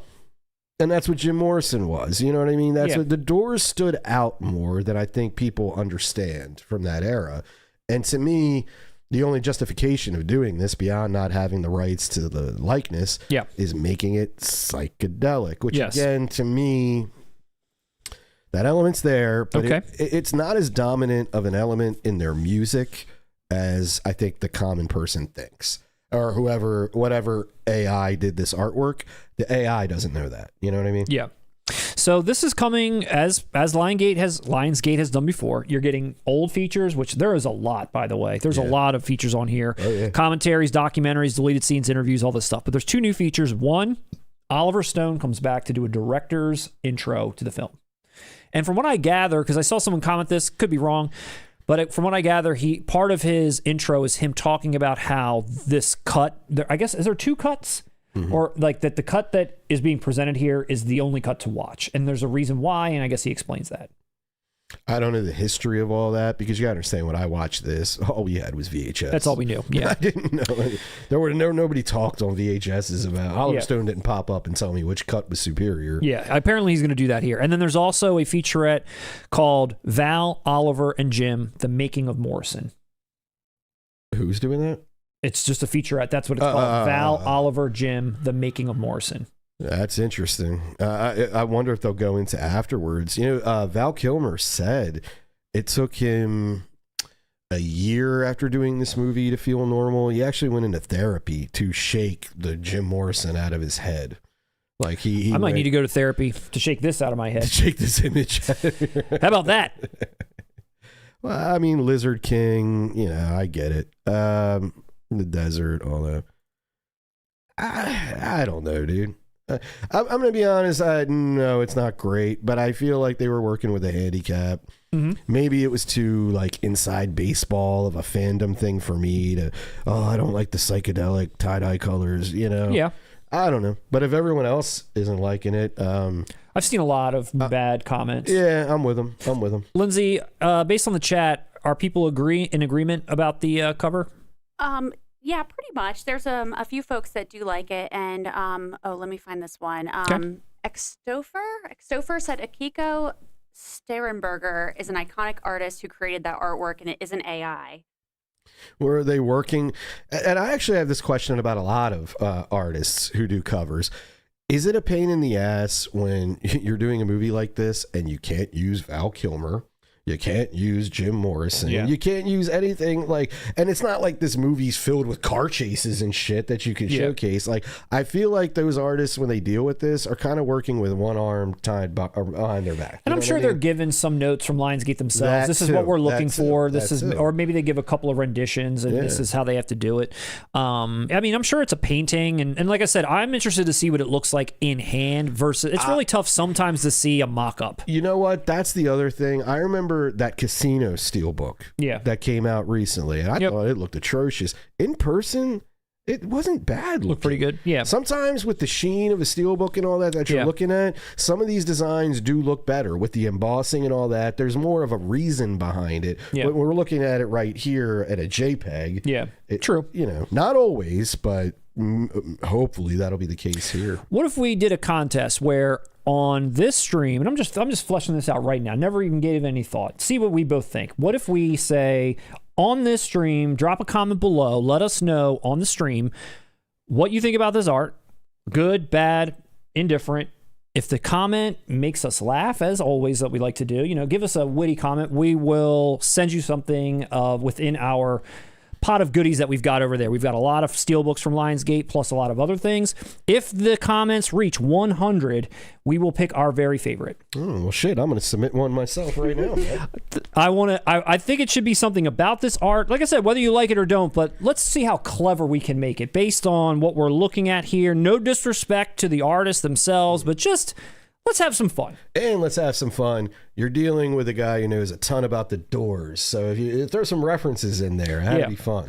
So if we reach 100 comments on this stream, we're going to pick our favorite comment about this Doors release, and we're going to reach out and we'll send you something free of charge. Let's make that a contest. You heard it? You know what I thought you were going to say? Whoever hates this cover the most and can make the funniest roast will win the copy of it. Or that. Maybe we wait until we get it. If we do, Lionsgate, no disrespect. See, we're not shills. We get stuff from them, and we're still honest. I know. I love this movie. Lionsgate's probably watching like, yeah, all right, you're not getting this one, Russ. You're going to pay, motherfucker. You're going to pay. You're going to pay. I just noticed when you lift that slipcover off, his eyes change from green to brown, or is it his pupils becoming his pupils get bigger. Yep. The acid has kicked in. Interesting. The pupils get bigger. And I think we all know what that means. You're right. You can see it on the slip itself coming up. Yeah. You can see the eyes there. Yeah. And you guys understand why that is, right? This will be perfect for the American Psycho release. When you trip, I'm assuming on peyote, which is what he did a lot in the movie as well. But I know from personal experience on acid, your pupils get huge. So that's a nice little touch. Okay. Of, hey, Morrison's a drug addict when you pull the slip up. He's dead. Let's kick him while he's dead. Kick him while he's down. First Singleton, now Morrison. I'll say this though, to be honest, it was alcohol that killed him. I know we don't know for sure because there was no autopsy. It happened in France and all that. He probably did try heroin with Pam over there and that, but it was the alcohol that ultimately killed him, gave him the heart failure or whatever. You know, Okay. I mean, my man looked a certain way in 1967 and then looked like a fat bearded walrus 4 years later. You know, like alcohol, LSD doesn't do that. No, absolutely not. Or maybe I'll try and see what happens. So let's show. So that's the doors. Let's show one more Steelbook. So because we're kind of coming towards the end of the stream, I want to make sure that we give. Yeah, close. I want to make sure that you have a chance to do your Rustradamus predictions that everyone's waiting for. Really? And then hopefully we have time to do a roast. But I want to just show one more because we got called out for this last time, and that's for Ben-HUR. Someone said, "What the hell's going on with Ben-HUR? Why didn't you guys cover Ben-HUR? We missed it, but here it is. Winter show. Ben-HUR coming from Warner Brothers themselves." That looks tight. Here's the Warner Brothers Steel. This is a Steel segment. So you got Warner Brothers putting this out in a Steelbook, and then you got this collector's edition version. Look at this big bitch. Now you see what I was talking about? Oh wait, no, that was a segment we were shooting. I was about to reference. We weren't live, man. We weren't. But yeah, this looks great. This is what classic movies deserve, is this treatment. Yes, you have the Steelbook inside the box. Beautiful. A lot of different things to come along with it. You know, you've got your postcards, you've got your booklets, you've got your posters. Very nice. And that's what Ben-HUR does. That's what Casablanca deserved that we got. Yes. When we get Gone with the Wind at some point this year, that's what this will deserve, or that's what it will deserve as well. Agreed. You know, put it in there. All class. Yeah, and I like it too. I like the art, both box and Steelbook. Honestly, I think it looks cool. Dude, we're gonna pick one up for the channel. And then who wants a review of Ben-HUR by two cultured film historians like Matt and I? We might even let Lindsay watch it. Let us know if you want us to review Ben-HUR. Lindsay, you seen Ben-HUR? No, I have not. Okay. I was going to ask her how many times has she seen Ben-HUR, but you're right. That was a better question. We should fix that. I would love to watch it. Oh, wait, one more Steel before we get to your... This will be the last Steel before we get to your predictions, because you wanted to specifically talk about Sleepers. That's bold artwork. They don't have it yet. They don't have any artwork for it yet. But here it is. Sleepers 4K. Better than The Doors. I saw a few people in the chat excited for it. Now, you recently watched it based on this release itself. And I did. What was your experience? You told me you thought I would like it, but you were indifferent. I think you would. Well, you're a Barry Levinson guy. You keep saying that. You are. You love Rain Man. Does that make me a Barry Levinson guy? Maybe. You tell me. I mean, I like Rain Man. Well, let me tell you, because to me with Barry Levinson, I love Bugsy, right? Yes. And that's about it. And to me, his sensibilities work well in that time period, right? I like Donnie Brasco, but I was never 100% sold on that movie. I always felt Donnie Brasco was made by somebody who didn't live in New York. Like the cast, like some of them, I know, like Pacino, Bruno Kirby, whatever. But I'm saying, like, it feels very Hollywood, his movies. And when he does a film like Donnie Brasco or Sleepers, that is dark material, that involves a kind of seedy underworld, I don't know, man. I just don't think Levinson, he doesn't, Sleepers is good. Okay. Donnie Brasco is good. But I don't think he ever really knocks him out the park, man. And am I wrong on that? What about Tootsie? He didn't direct Tootsie. It's in his filmography. It says it right here. What the fuck are you talking about? Who directed it? I just typed in his filmography, and it's one of the first movies that came up. Maybe I'm wrong. Maybe the internet's wrong. Well, who did you type in? Sidney Pollack directed it. Dude, I typed in, God damn it, internet. Did he act? Was he in it? I don't know. No, Sidney Pollack acted in Tootsie. All right. Well. I'm wrong again. You're saying it was Sidney Pollack in Sleepers? All right, hold on, you guys. I was trying to bring up his filmography, and that was like literally listed in it. Yeah, dude, he's done like Wag the Dog. He's done Sphere. Rain Man. Sphere. All right, I'm a Barry Levinson guy. Toys. You really are. Oh, Toys. I didn't know God. that. Now I really know why I don't like The him. number of times Matt has mentioned that movie, dude, Toys. and you even admit we were kids. Toys get. That's a skeezy feeling, man. That movie gives me the creeps. That movie gives me what you say about Flowers in the Attic. Ugh. And I don't even know why. I don't know why either. Why. It doesn't need to give you the creeps. He's been pushing that for so Don't. long, I and saw I've it been once. resisting because I saw the trailer and I was like, nope, not I for saw me. it once. We were 10 when that came out. I Yes. saw it in the theater, and even then, I was like, "This movie's weird," and not in one of those like Baron Munchausen ways. Like, I know your family gives you hell for that, but I can understand Gilliam. That's I'll cool. tell I you- get it. Toys didn't even give me that feeling of, "Hey, I don't get this. I'm not on that wavelength yet." It just gave me of, "This is uncomfortable." It's because Nothing's gelled. it was also, I will also say, it's because the marketing for it does not tell you really at all what the tone of the film is. It makes it look like a silly, zany Robin Williams movie, which there's some zaniness to it, but it is a little bit different of a tone. I guess, man. All right, whatever. How was LL Cool J though? I am an LL Cool J fan. He was okay. I never saw Good Morning Vietnam, and I wanted to see The Natural, but I never saw that. Yeah, but like notice all of those, like Rain Man, The Natural. To me, those are better because they're not involving these criminal elements that Yes. I just don't think he does well. He on can't pull film. off, yeah. So every time I watch Donnie Brasco, and I even felt this in Sleepers, I'm like, wow, imagine if Scorsese did this. Yeah. You know what I mean? hear Imagine you. if somebody who just has that grit that this material deserves, dude. I hear you. And then the casting, look, Bacon, great in this movie. Oh, De okay. Niro, he's doing his character in Bronx Tale, only now he's a priest. Okay. Dustin Hoffman, really funny in this movie. He was the best thing in it to me. But whoa, Jason Patrick, Brad Pitt, the other two dudes as adults, Minnie Driver. I don't know, dude. It's like I'm watching a serious, gritty film about kids who got abused in a juvenile detention center in New York. There's a mafia, not a mafia, but a crime boss element, all this stuff, and it's like the cast of Friends is there. That's what it felt like. It felt like Phoebe and Ross and Ray. It just was. It's a weird. I don't know, man. I wonder if- Am I the only one out there? And then on top, it's not a bad movie. Okay. Okay. Not a bad movie. It's just that cast. It's very 90s. I wonder what the chat feels about And this. I know, I'm sure if I had seen this in 95, I probably would have accepted it whole, but now, and it just feels very, I don't know, man. It Okay. was strange to me. Lindsay, you're The Batman part I told you about earlier. Yeah. Where like Minnie Driver's talking to Brad Pitt, how she learned about his past, and he's all sad. And then like she turns away, looks around, he's gone. And like, what they're talking, like, why would you just disappear? The John Williams score is very kind of sentimental, which some of the subject matter is not sentimental at all. I mean, okay. I don't know, man. All right. Well, Everyone hates me. I was going to say, it's first Clooney, now this. All right. Well, let's move over to your predictions for 2026. All right. George Clooney box set. Sleepers is going to get re-released 5 times. Criterion. So all right, start with Criterion. You had 3 shout outs for Criterion. 3 specific. Rusterdamus, right? Yep. 3 titles that you think are definitely coming from Criterion this year. Hit us with it. Go. Okay. 3 titles. I'm going 25th Hour is definitely going to come by September. Mysterious Skin. Gregor Rocky's Mysterious Skin will come out sometime this year. Okay. I guess that could count as your LGBTQA. Okay.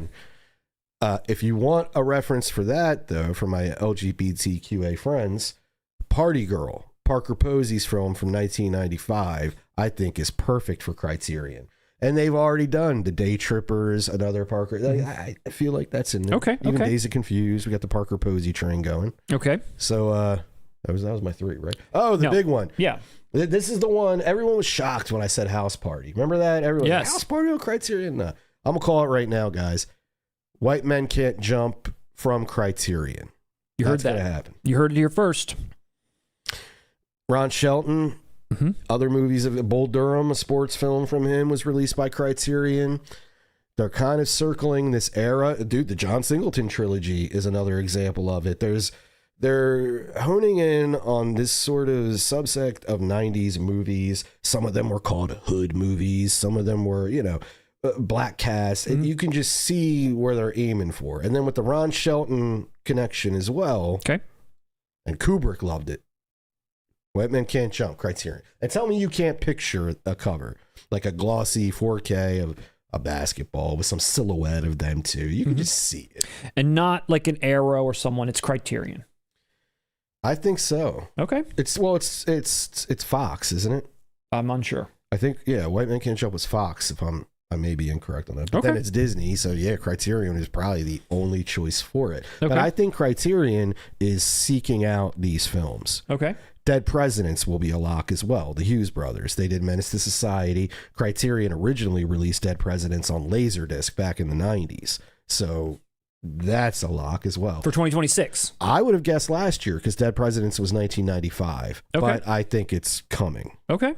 Wouldn't be surprised. So those are your 3 25th hour. And Spike Lee himself liked a post that we put up on Instagram. We posted speculating, like, this is the year 25th hour, and we're looking at you, Criterion. And Spike Lee himself liked our post. First Ken Kelsch's daughter, now Spike Lee. The creatives out there, all of the show business, they're coming to us. Next on the line, we're going to hear from George Clooney's lawyers. But no, that's it. So Criterion, those are my bets. Okay. The locks for this year with Criterion, Mysterious Skin and 25th Hour. Give us your 3 for Arrow. You got 3 for Arrow, you said. Okay. What did I tell you? Because I like whittled it down what I gave you. What were The Last Boy Scout is a lock. We've gotten every other Shane Black script now from Arrow. We've gotten Lethal Weapon, or maybe not from Arrow, but we've gotten Lethal Weapon. Last year, what did we have? Long Kiss Goodnight. Nice Guys has come out. Nice Guys. Like I said, Last Boy Scout's pretty much the last one that We got he a has. 4K And Kiss Monster Kiss Squad. Does a Kiss Kiss Bang Bang 4K exist? I actually don't know. I feel like it does, Not but sure. it's a bare bones or something. But All right. that as well will Okay. probably come from Arrow. Okay. That's going to wrap up Shane Black. Okay. What was my other Arrow Falling, prediction? All right, this one isn't so much of a prediction, but we're going to talk this one into existence. Hit it.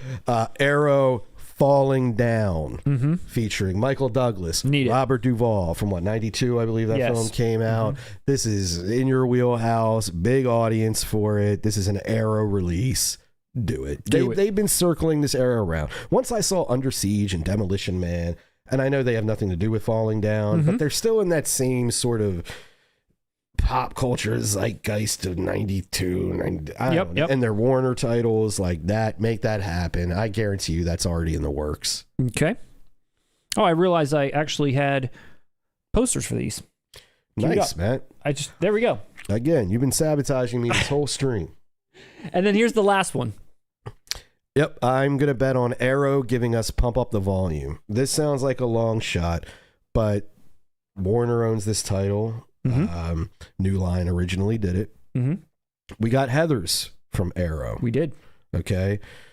Christian Slater this is Christian Slater's favorite movie he's ever done. So Arrow, when you do this, reach out to him and get him to do something, because on all physical media releases for this film, we've gotten dick. We've gotten nothing.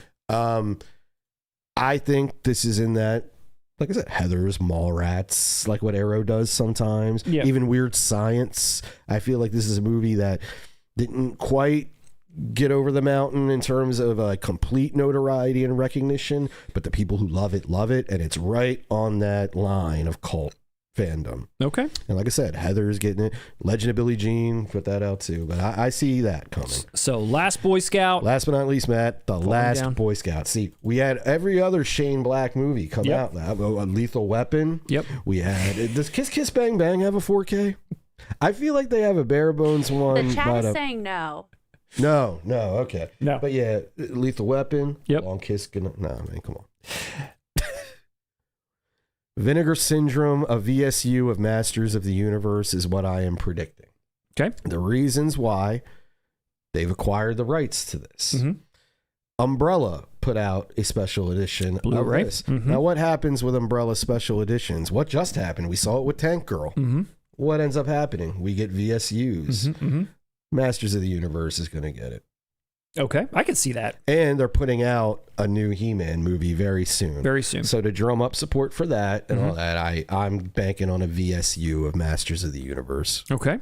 I think I think a lot of people would agree with that. I could definitely see that. That's in their catalog, 1,000%. Mm-hmm. And then Aquino. Yes. To me, my prediction for Kino, I think it's an easy prediction, but we're bringing up Friedkin again. Killer Joe, the film directed by William Friedkin, written by Tracy Letts. And that's all I need to know to predict Kino, because they released Bug on 4K, which is another William Friedkin joint written by Tracy Letts. And I'd argue Killer Joe has more notoriety than Bug.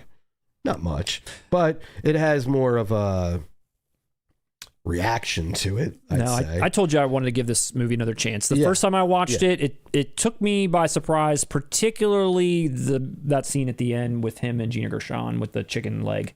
Yeah.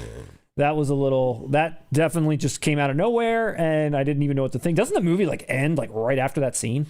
No, but it really didn't come out. Rewatch it. It didn't come out of nowhere. I don't know. The whole movie, that tone is insane. I can imagine Friedkin directing that. Can you imagine seeing him on set directing that chicken leg scene? Now that, I agree with you, would be traumatic. But, nah, dude, the whole movie has that tone. It's a dark comedy, man. It's a dark comedy. Okay. I definitely want to give this another try. There's a term for Southern stories that have Gothic or deep fried something. Fried green tomato? Yeah, one of No. There's some term for dark comedies from the South. I think in the literature world that I would put Killer Joe in, that I don't know what it is now. Okay. But yeah, that's a lock for Kino. Lock for Kino.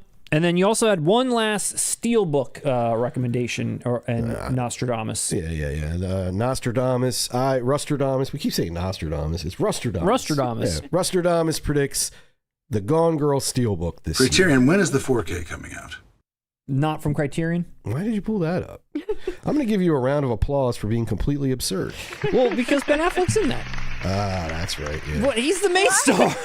He's the main star. I thought it'd be funny, hey, and Criterion. Hey, Criterion, when's this coming out? I don't know. Whatever. Good point. Hey, I think it's safe to bet all Fincher movies are coming out on Steelbooks. 7, Panic Room, Social Network. Actually, Zodiac didn't get one, did it? It didn't. I wish it did, but not Fight Club. Yeah. Well, Fight Club deserves a little bit more, but I'm talking about I'm sure the Girl with the Dragon Tattoo remake. We'll get a Steelbook. Probably a Steelbook. Gone Girl's in that category. It's going to get a Steelbook. All right. Those are some great predictions. I'm going to give you a round of applause. A lot of applause tonight. A lot of applauses. Now, we're going to have to keep a tally throughout the year. Yes. Dude. Oh, you missed it. What did I miss? Adam Curry. Southern Gothic. No. Thank you. Adam Curry was. That is what I was referring to. Adam Curry! Yes, that's what I was just putting out. Yes! I saw his name. That's the guy you're talking about. It is. That's him. I recognize the name when I saw it. Yes, Adam Curry. Thank you very much. And Southern Gothic is the term I was trying to think of. Thank you. And we also have 2 super chats. Oh, my gosh. We could go through those real quick. Yeah, please. Lindsay, what do they have for us? You're supposed to interrupt us when those happen. There needs to be a horn. Whoa, whoa, whoa, well, whoa. I was actually gonna. I was producers. trying to squeeze in before the Rustradamus segment. With what Jordan sent through earlier. All right, what do we have? So he says February 17th has All the President's Men, Ben-Hur, The Doors, A Beautiful Mind, and Double Impact, Lionheart, and Knockoff coming out on 4K. Wow. What are you picking up? I got the 3 JCVDs and Ben-Hur pre-ordered.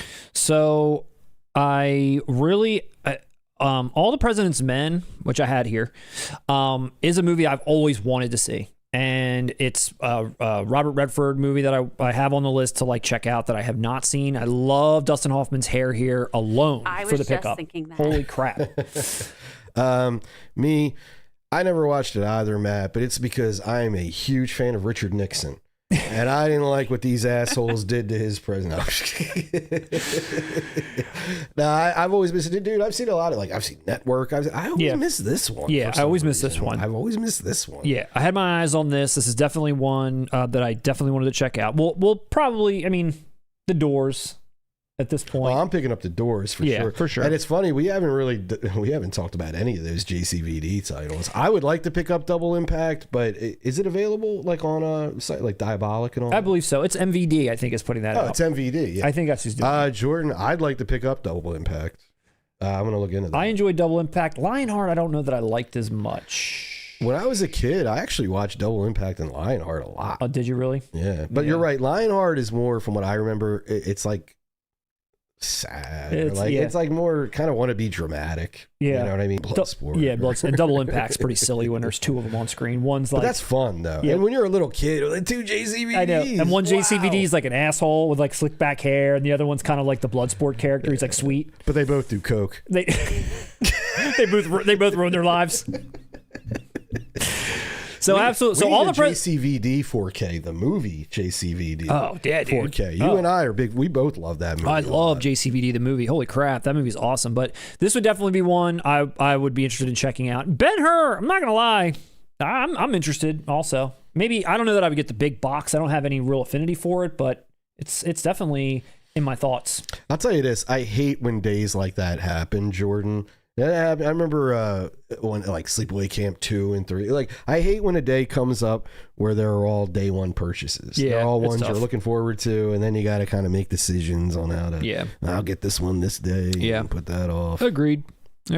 What was the other one for, Lindsay? Okay, so Richard Curtis 7905 said that they just rewatched a Red Letter Media review where they said Christian Slater made a career impersonating Jack Nicholson. Is this fair? It's true, and I have more to add to that. I don't know if what you watched added on to this. It's not an opinion; it's a fact. Christian Slater's agent in the late '80s, they were picking movies that they thought a young Jack Nicholson would do. That's how you got Heathers. That's how you got Pump Up the Volume. Now, what they miscalculated on was when the 90s hit, they changed. They started, instead of basing it on Jack Nicholson, Slater and his agent decided to base his career off Harrison Ford. That's why you got Broken Arrow. That's why you got Hard Rain. That's basically when Slater's career went to shit. And I think it was a miscalculation because when the 90s hit, those kind of the Harrison Ford kind of movies, they were dying out, man. It was the Pulp Fictions and the indie films, which ironically, because he was mimicking Jack Nicholson, he was kind of already in. He would have been a shoo-in for that, you know? But there's truth. And yes, his eyebrows. Absolutely. And eyebrows. And in Heathers, didn't he come out and say he is doing a Jack Nicholson impression? Probably. I mean, he doesn't Pump Up the Volume too. Yeah, and all it that sounds shit just like him, basically. And Jack Nicholson's one of my favorite actors, so I don't mind at all. Yeah. Go ahead, do that. Factual. But that is a true, like they would base the career trajectory. They were trying to do that with Nicholson first, then Harrison Ford. And when they switched to Harrison Ford, Slater's career fizzled. Kind of fizzled a little. Yeah. So there is truth to that rumor. Thank you so much for those super chats. Really appreciate that. Honored. The comment. Thrilled. Oscar's comment came up. What did it say? Jack Nicholson can never do Untamed art. He doesn't have Christian Slater's range to have a monkey art. Not enough range. Facts. But no, thank you so much for that. And thank you for the questions as well. Yes. So we're at 6:30. We're sort of at the end of the stream here, but I only have a couple of other things. I don't know if we'll have time to do a full-blown roaster toast at this point. Our pizza won't be here for like another 20 minutes, so. Are we getting pizza tonight? Yeah. We're getting pizza tonight. So we got 20 minutes. You didn't confirm that with me either. So looks, hey, surprise, you're getting pizza tonight. That's a nice surprise. All right, so let's... Not when you're in front of hundreds of people and you throw up some topical subject. You know, that's not a nice surprise. Lindsay, let us know when the pizza arrives. Until then, we'll just keep rolling with it. So, first thing I want to do is we'll throw up, here's the mailbag. This is where we're located. If you want to send us some mail, this is where we're at. 4K Kings, 4 Peddlers Row, Unit 234, Newark, Delaware, 19702. If you want to send us anything in our email, a hello, a comment, a roaster toast submission, 4kkingsyt@gmail.com. Please send us a note, say hi, like I said, or something as a roaster toast submission. I want just say hi. I love it when we got an email once where a person was telling us how much they love Dazed and Confused. And they said they had never even heard of it until we talked about it. True. And that's awesome. Yeah. I love reading that stuff. Yeah, drop us a line. We definitely read everything that comes through and respond to damn near all of it. So please definitely just say hello. I wanted to do a quick follow-up on first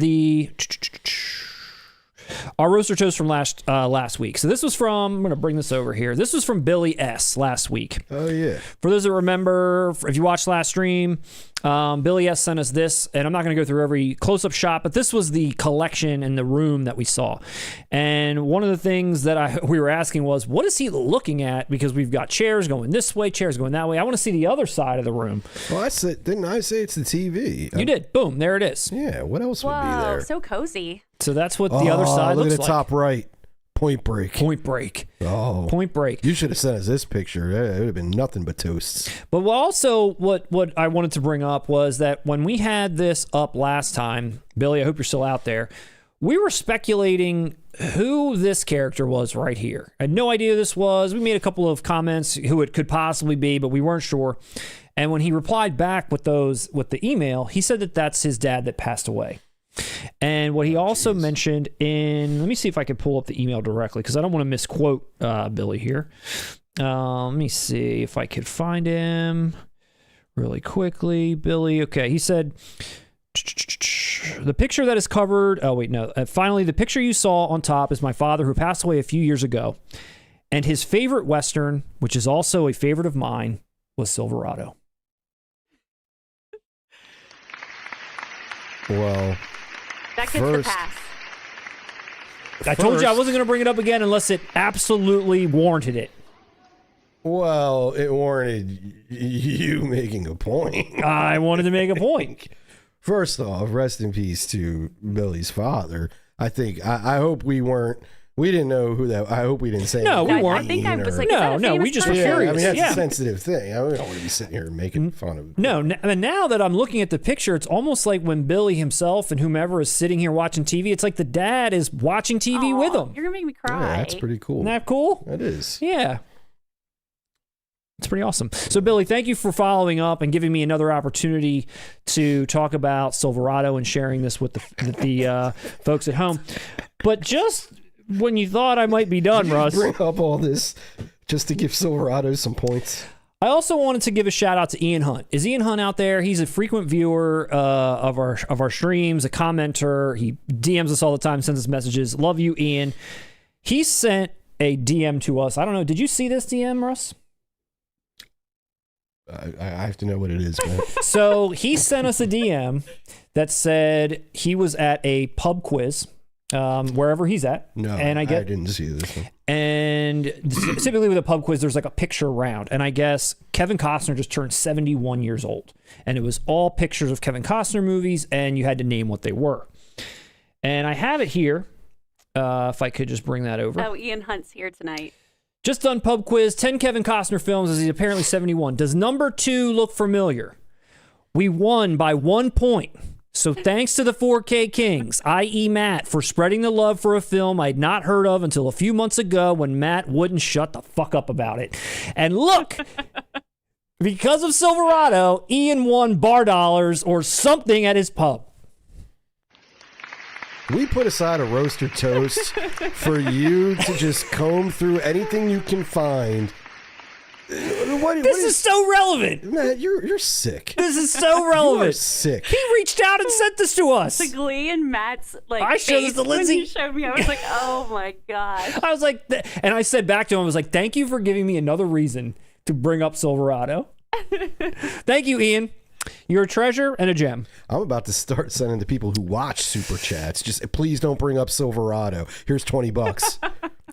So here's a real roaster toast, but I couldn't help myself.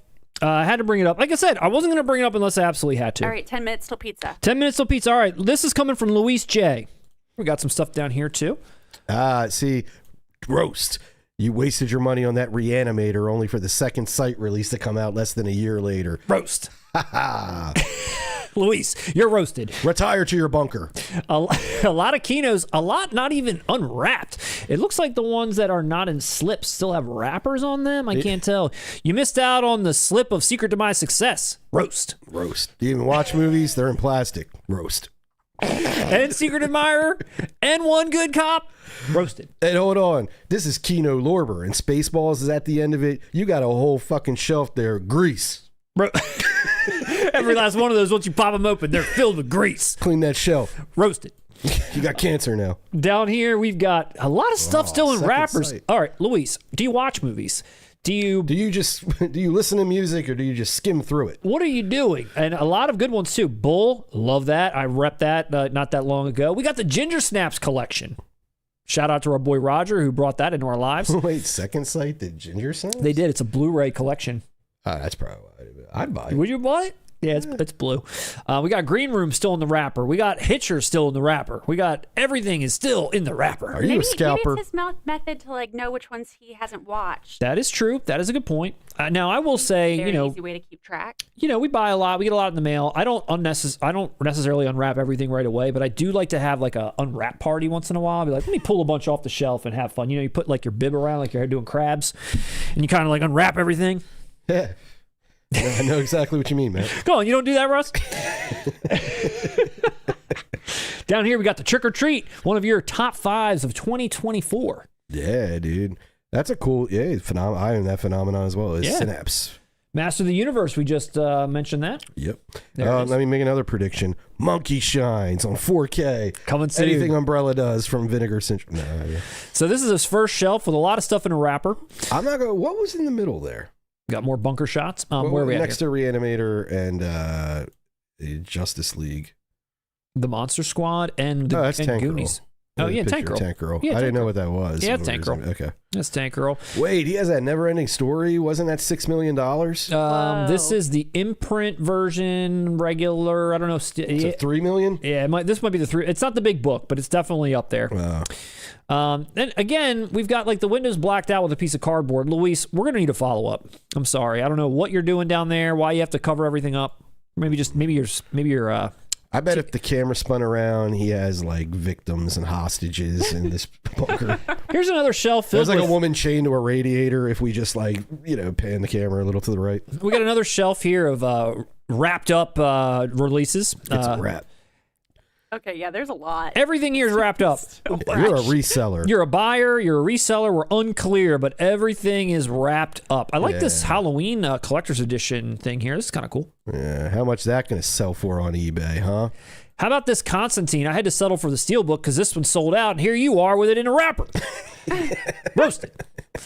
I think you got roasted there. I roasted myself. Oh, God. What else we got there? We got the Hellraiser box set in a wrapper. Dude, Luis. Well, hold on. Go up in your window. Why? Wait, how many copies of the Goonies okay, Stranger Things. I didn't notice that was Stranger Things. Stranger Things, it's holding up the cardboard. This Goonies treasure box is holding up the cardboard from falling in. Cardboard. We need something to hold the cardboard up. This isn't a display. This is practicality so my fucking house doesn't fall apart. It's part of the infrastructure. Luis, answer for yourself later on the replay. Let's see. We got a lot of popcorn buckets. Windows covered to hide his shame watching Silverado. Adam T72 NYC. I saw that. Guys, please stop. Just any reason he's going to find it. He's going to sniff it out and he's going to air I'll it. do my Stop. part. It'll be on the shelf I in won't put it on wrappers. the screen If I either. see Silverado in a wrapper, I'm going to be pissed. We got all the fancy popcorn buckets. This is the blue area. Dude, if your Blu-rays are in wrappers, I'm convinced you don't watch anything. Or are they protective sleeves? Those look more like protective ones. Okay. Maybe the other ones were protective. No, they weren't. And we're assholes. Nope. I'm going to go and say that they were wrappers. Or maybe they were in protective sleeves and we are assholes. Protective sleeves around the wrappers. That's right, man. Double up. You Double up. You don't know where those Blu-rays have been. You got to double bag it. You ever know? Better be safe than sorry. You're on Peddler's Row. Peddler's Row, baby. Let's see. We got the Twister Collector's Edition here. Man, this guy is something special. Look, hold on. He's in the T's. Where's the S's? Come on, let me find Silverado. Find it, quick. Is Silverado opened? Is it? He better have watched it. Here's SC, SET, S7, SHI. Oh, where's SI? Where's, oh no, where is it? All right, we'll find it in the next shelf. All right. We got. Oh wait, some, we're in the Blu-ray shelf anyway. That's true. That's true. Okay. All right. We got 5 minutes till pizza. This is the Fast and the Furious area. Yeah, that's Wow. Whoa. Luis. Wow. He's also got an official member of the Piss and Moan About Everything Club. Ah, shit. I'm the president. Ask George Clooney. Here's all the Fast and Furious. We got a lot of arrow. Okay, so these arrows look like partial wrapper, partial maybe. Nah, yeah, those. I think it's a protective thing. Okay. Because I mean, Arrow doesn't package their stuff in like shit loose plastic like that. In the bunker, you never know. You got to keep things protected. These look like wrappers. I don't know. Donnie Darko. You got to make sure FX and FX2 are safe for the future nuclear war. We got the double Conan. Something I should have done. We got the Carlito's Way. Ah, Carlito's Way. Yay, Carlito's Way. We got some RoboCop down here. I mean, outside of all the rapper joking, dude, you got a lot of stuff, and you got a lot of great stuff too. By the way, there's a lot of great stuff. These are all boss editions. Yeah, man. definitely. He knows what he's doing. Yeah, you got a lot of great stuff. We're just roasting for the sake of roasting. You definitely He's need got to be the whole bloody affair, Matt. You don't even have that. toasted as well. Yeah, what in the hell? I like how you're not at all interested about the whole Silverado. We just passed a cool-looking edition of a mashup movie you've been waiting for like a quarter century. You were speechless. Speechless. Very speechless. Great arrow shelf. Luis, you know what you're doing, buddy. Loving it. Oh, here's more. Is this more Fast and the Furious? Jesus Christ. Family. Honestly, I'm impressed by that Fast and the Furious display. I was not expecting that. I love it. And I dig it. All the cars. Well, it just proves to me I'm not going to lie. Like, let's say I liked Fast and the Furious, right? I'd be embarrassed as hell to have it on my shelf, even if I liked it. And I like when people fully like, nah, dude, I'm into that shit. And it looks badass. I got the good collections. I like when people do that. I'm going to scroll down here really quickly to the Vinegar Syndrome. I see Congo. Let's keep scrolling along. I don't see Sliver. Matt. I don't see it. I don't see Sliver, Luis. You blew it. I see Mac and Me, the Prophecy Collection. Golden Child, Roadhouse. A lot of classics. Howling 2. Damn, you even got the dark half. Yeah, he's missing one of those, though, Matt. I don't know which one, and you don't have to say it. All right, yeah, he's missing the most important. We got some more popcorn buckets and things on display. We got John Wick on display. Watch your cholesterol. Roasted. You eat too much goddamn popcorn. Watch the butter on that shit, my friend. Too much butter. There's another area here. Let's see. We're starting at the top. We got Star Wars. Look at this guy. What do you collect? Stanleys? What's this? Roasted. Some Iron Man on display. He's got his Lord of the Rings in chronological order. I blew it on my shelf, but I got that all figured out. Thanks to whoever called me out on that. Dude, what is that on the left? It looks like a drawing of Gollum. An art house film about Gollum. He did a drawing of Gollum. He did it himself. Appreciate like that. A movie. Like that. It's like My Dinner with Gollum. That's what it looked like. What are these wires coming out of the wall? I don't know what's going on there. Some kind of wires coming out of the wall. And then, let's see, another big old Blu-ray shelf with some collector's editions at the top, some Steelbook collections. Oh, that's the Disney collection. Damn. He was a member of that Disney club. Wow. This is a lot of Disney stuff. You're not wrong. Wow, you got Goofy movie? I heard the Goofy movie was actually good, man. You believe that? I don't. I'm serious. I heard that was a good movie. This is a nice looking Willow box you got there, my friend. Some Steelbooks, some Disney Steelbooks over here. All the Disney cars, all the avatars. Big Hero 6, Frozen, Toy Story. Do you have a family? Do you have a family that you watch these with? Are you a big Disney collector? Do you just enjoy collecting Steelbooks in general? A big animation fan? Let us know, Luis. He has a family who he forces to wrap his movie collection up in plastic. It's like, we got a new one, kids. Get down here and get the wrapping going. Back to the bunker. You have to unwrap so many layers of plastic to watch the damn thing and then wrap it back up, kids. And after that, it's dinner time. We're gonna get the canned foods out of the bunker. You're not gonna fire up. You're not gonna put fingerprints in my Goofy movie. We got the Beetlejuice up there. Yeah. All right. We have that. I have that handbook for the recently deceased one. I do as well. A lot more Disney stuff over here. Got some Harry Potter. Shrek. I need to see. I love all these close-ups, but whenever you send something, if you send something to us for Roaster Toast, give us a wide shot too. That's what I would really like to see. I would love to see how this all like wraps around your room. If you've got how this all looks in the grand scheme, that's also interesting to me as well. I'm being picky. If only there was a way to share video in 2026. I know if there was a way. Yeah, that's actually a good idea. Send pictures, send video. We'll do both. We'll do both. But I am interested to see what the breakout of this room is. But we got a lot of Disney, Star Wars. Yeah. Do you work for Disney? All their Marvel stuff. This whole Marvel area. I feel like he has more Marvel movies than exist. There's a lot of stuff You know on what there. I'm saying? Like, how many Marvel movies are there? Disney, you should be sorry. I'm just kidding, buddy. We love you. Yeah, a lot of great Marvel stuff. Damn, and then we're back to square one. So a lot of shelves, a lot of bricks, a lot of wrappers, a lot of popcorn. Wait. A lot of popcorn. Yeah. But Luis, thank you so much for sharing this. If you feel like it, drop us another picture, maybe even a video of a wraparound. I'd love to see how this looks in context with the rest of this room, the rest of this bunker. I want to get a picture of your family on the side, but there's like a long table and all the wrappers that they're like fitting all your Blu-rays into as they come on, like an assembly line. The pictures are fine for me. Continue what you guys are doing. I like it.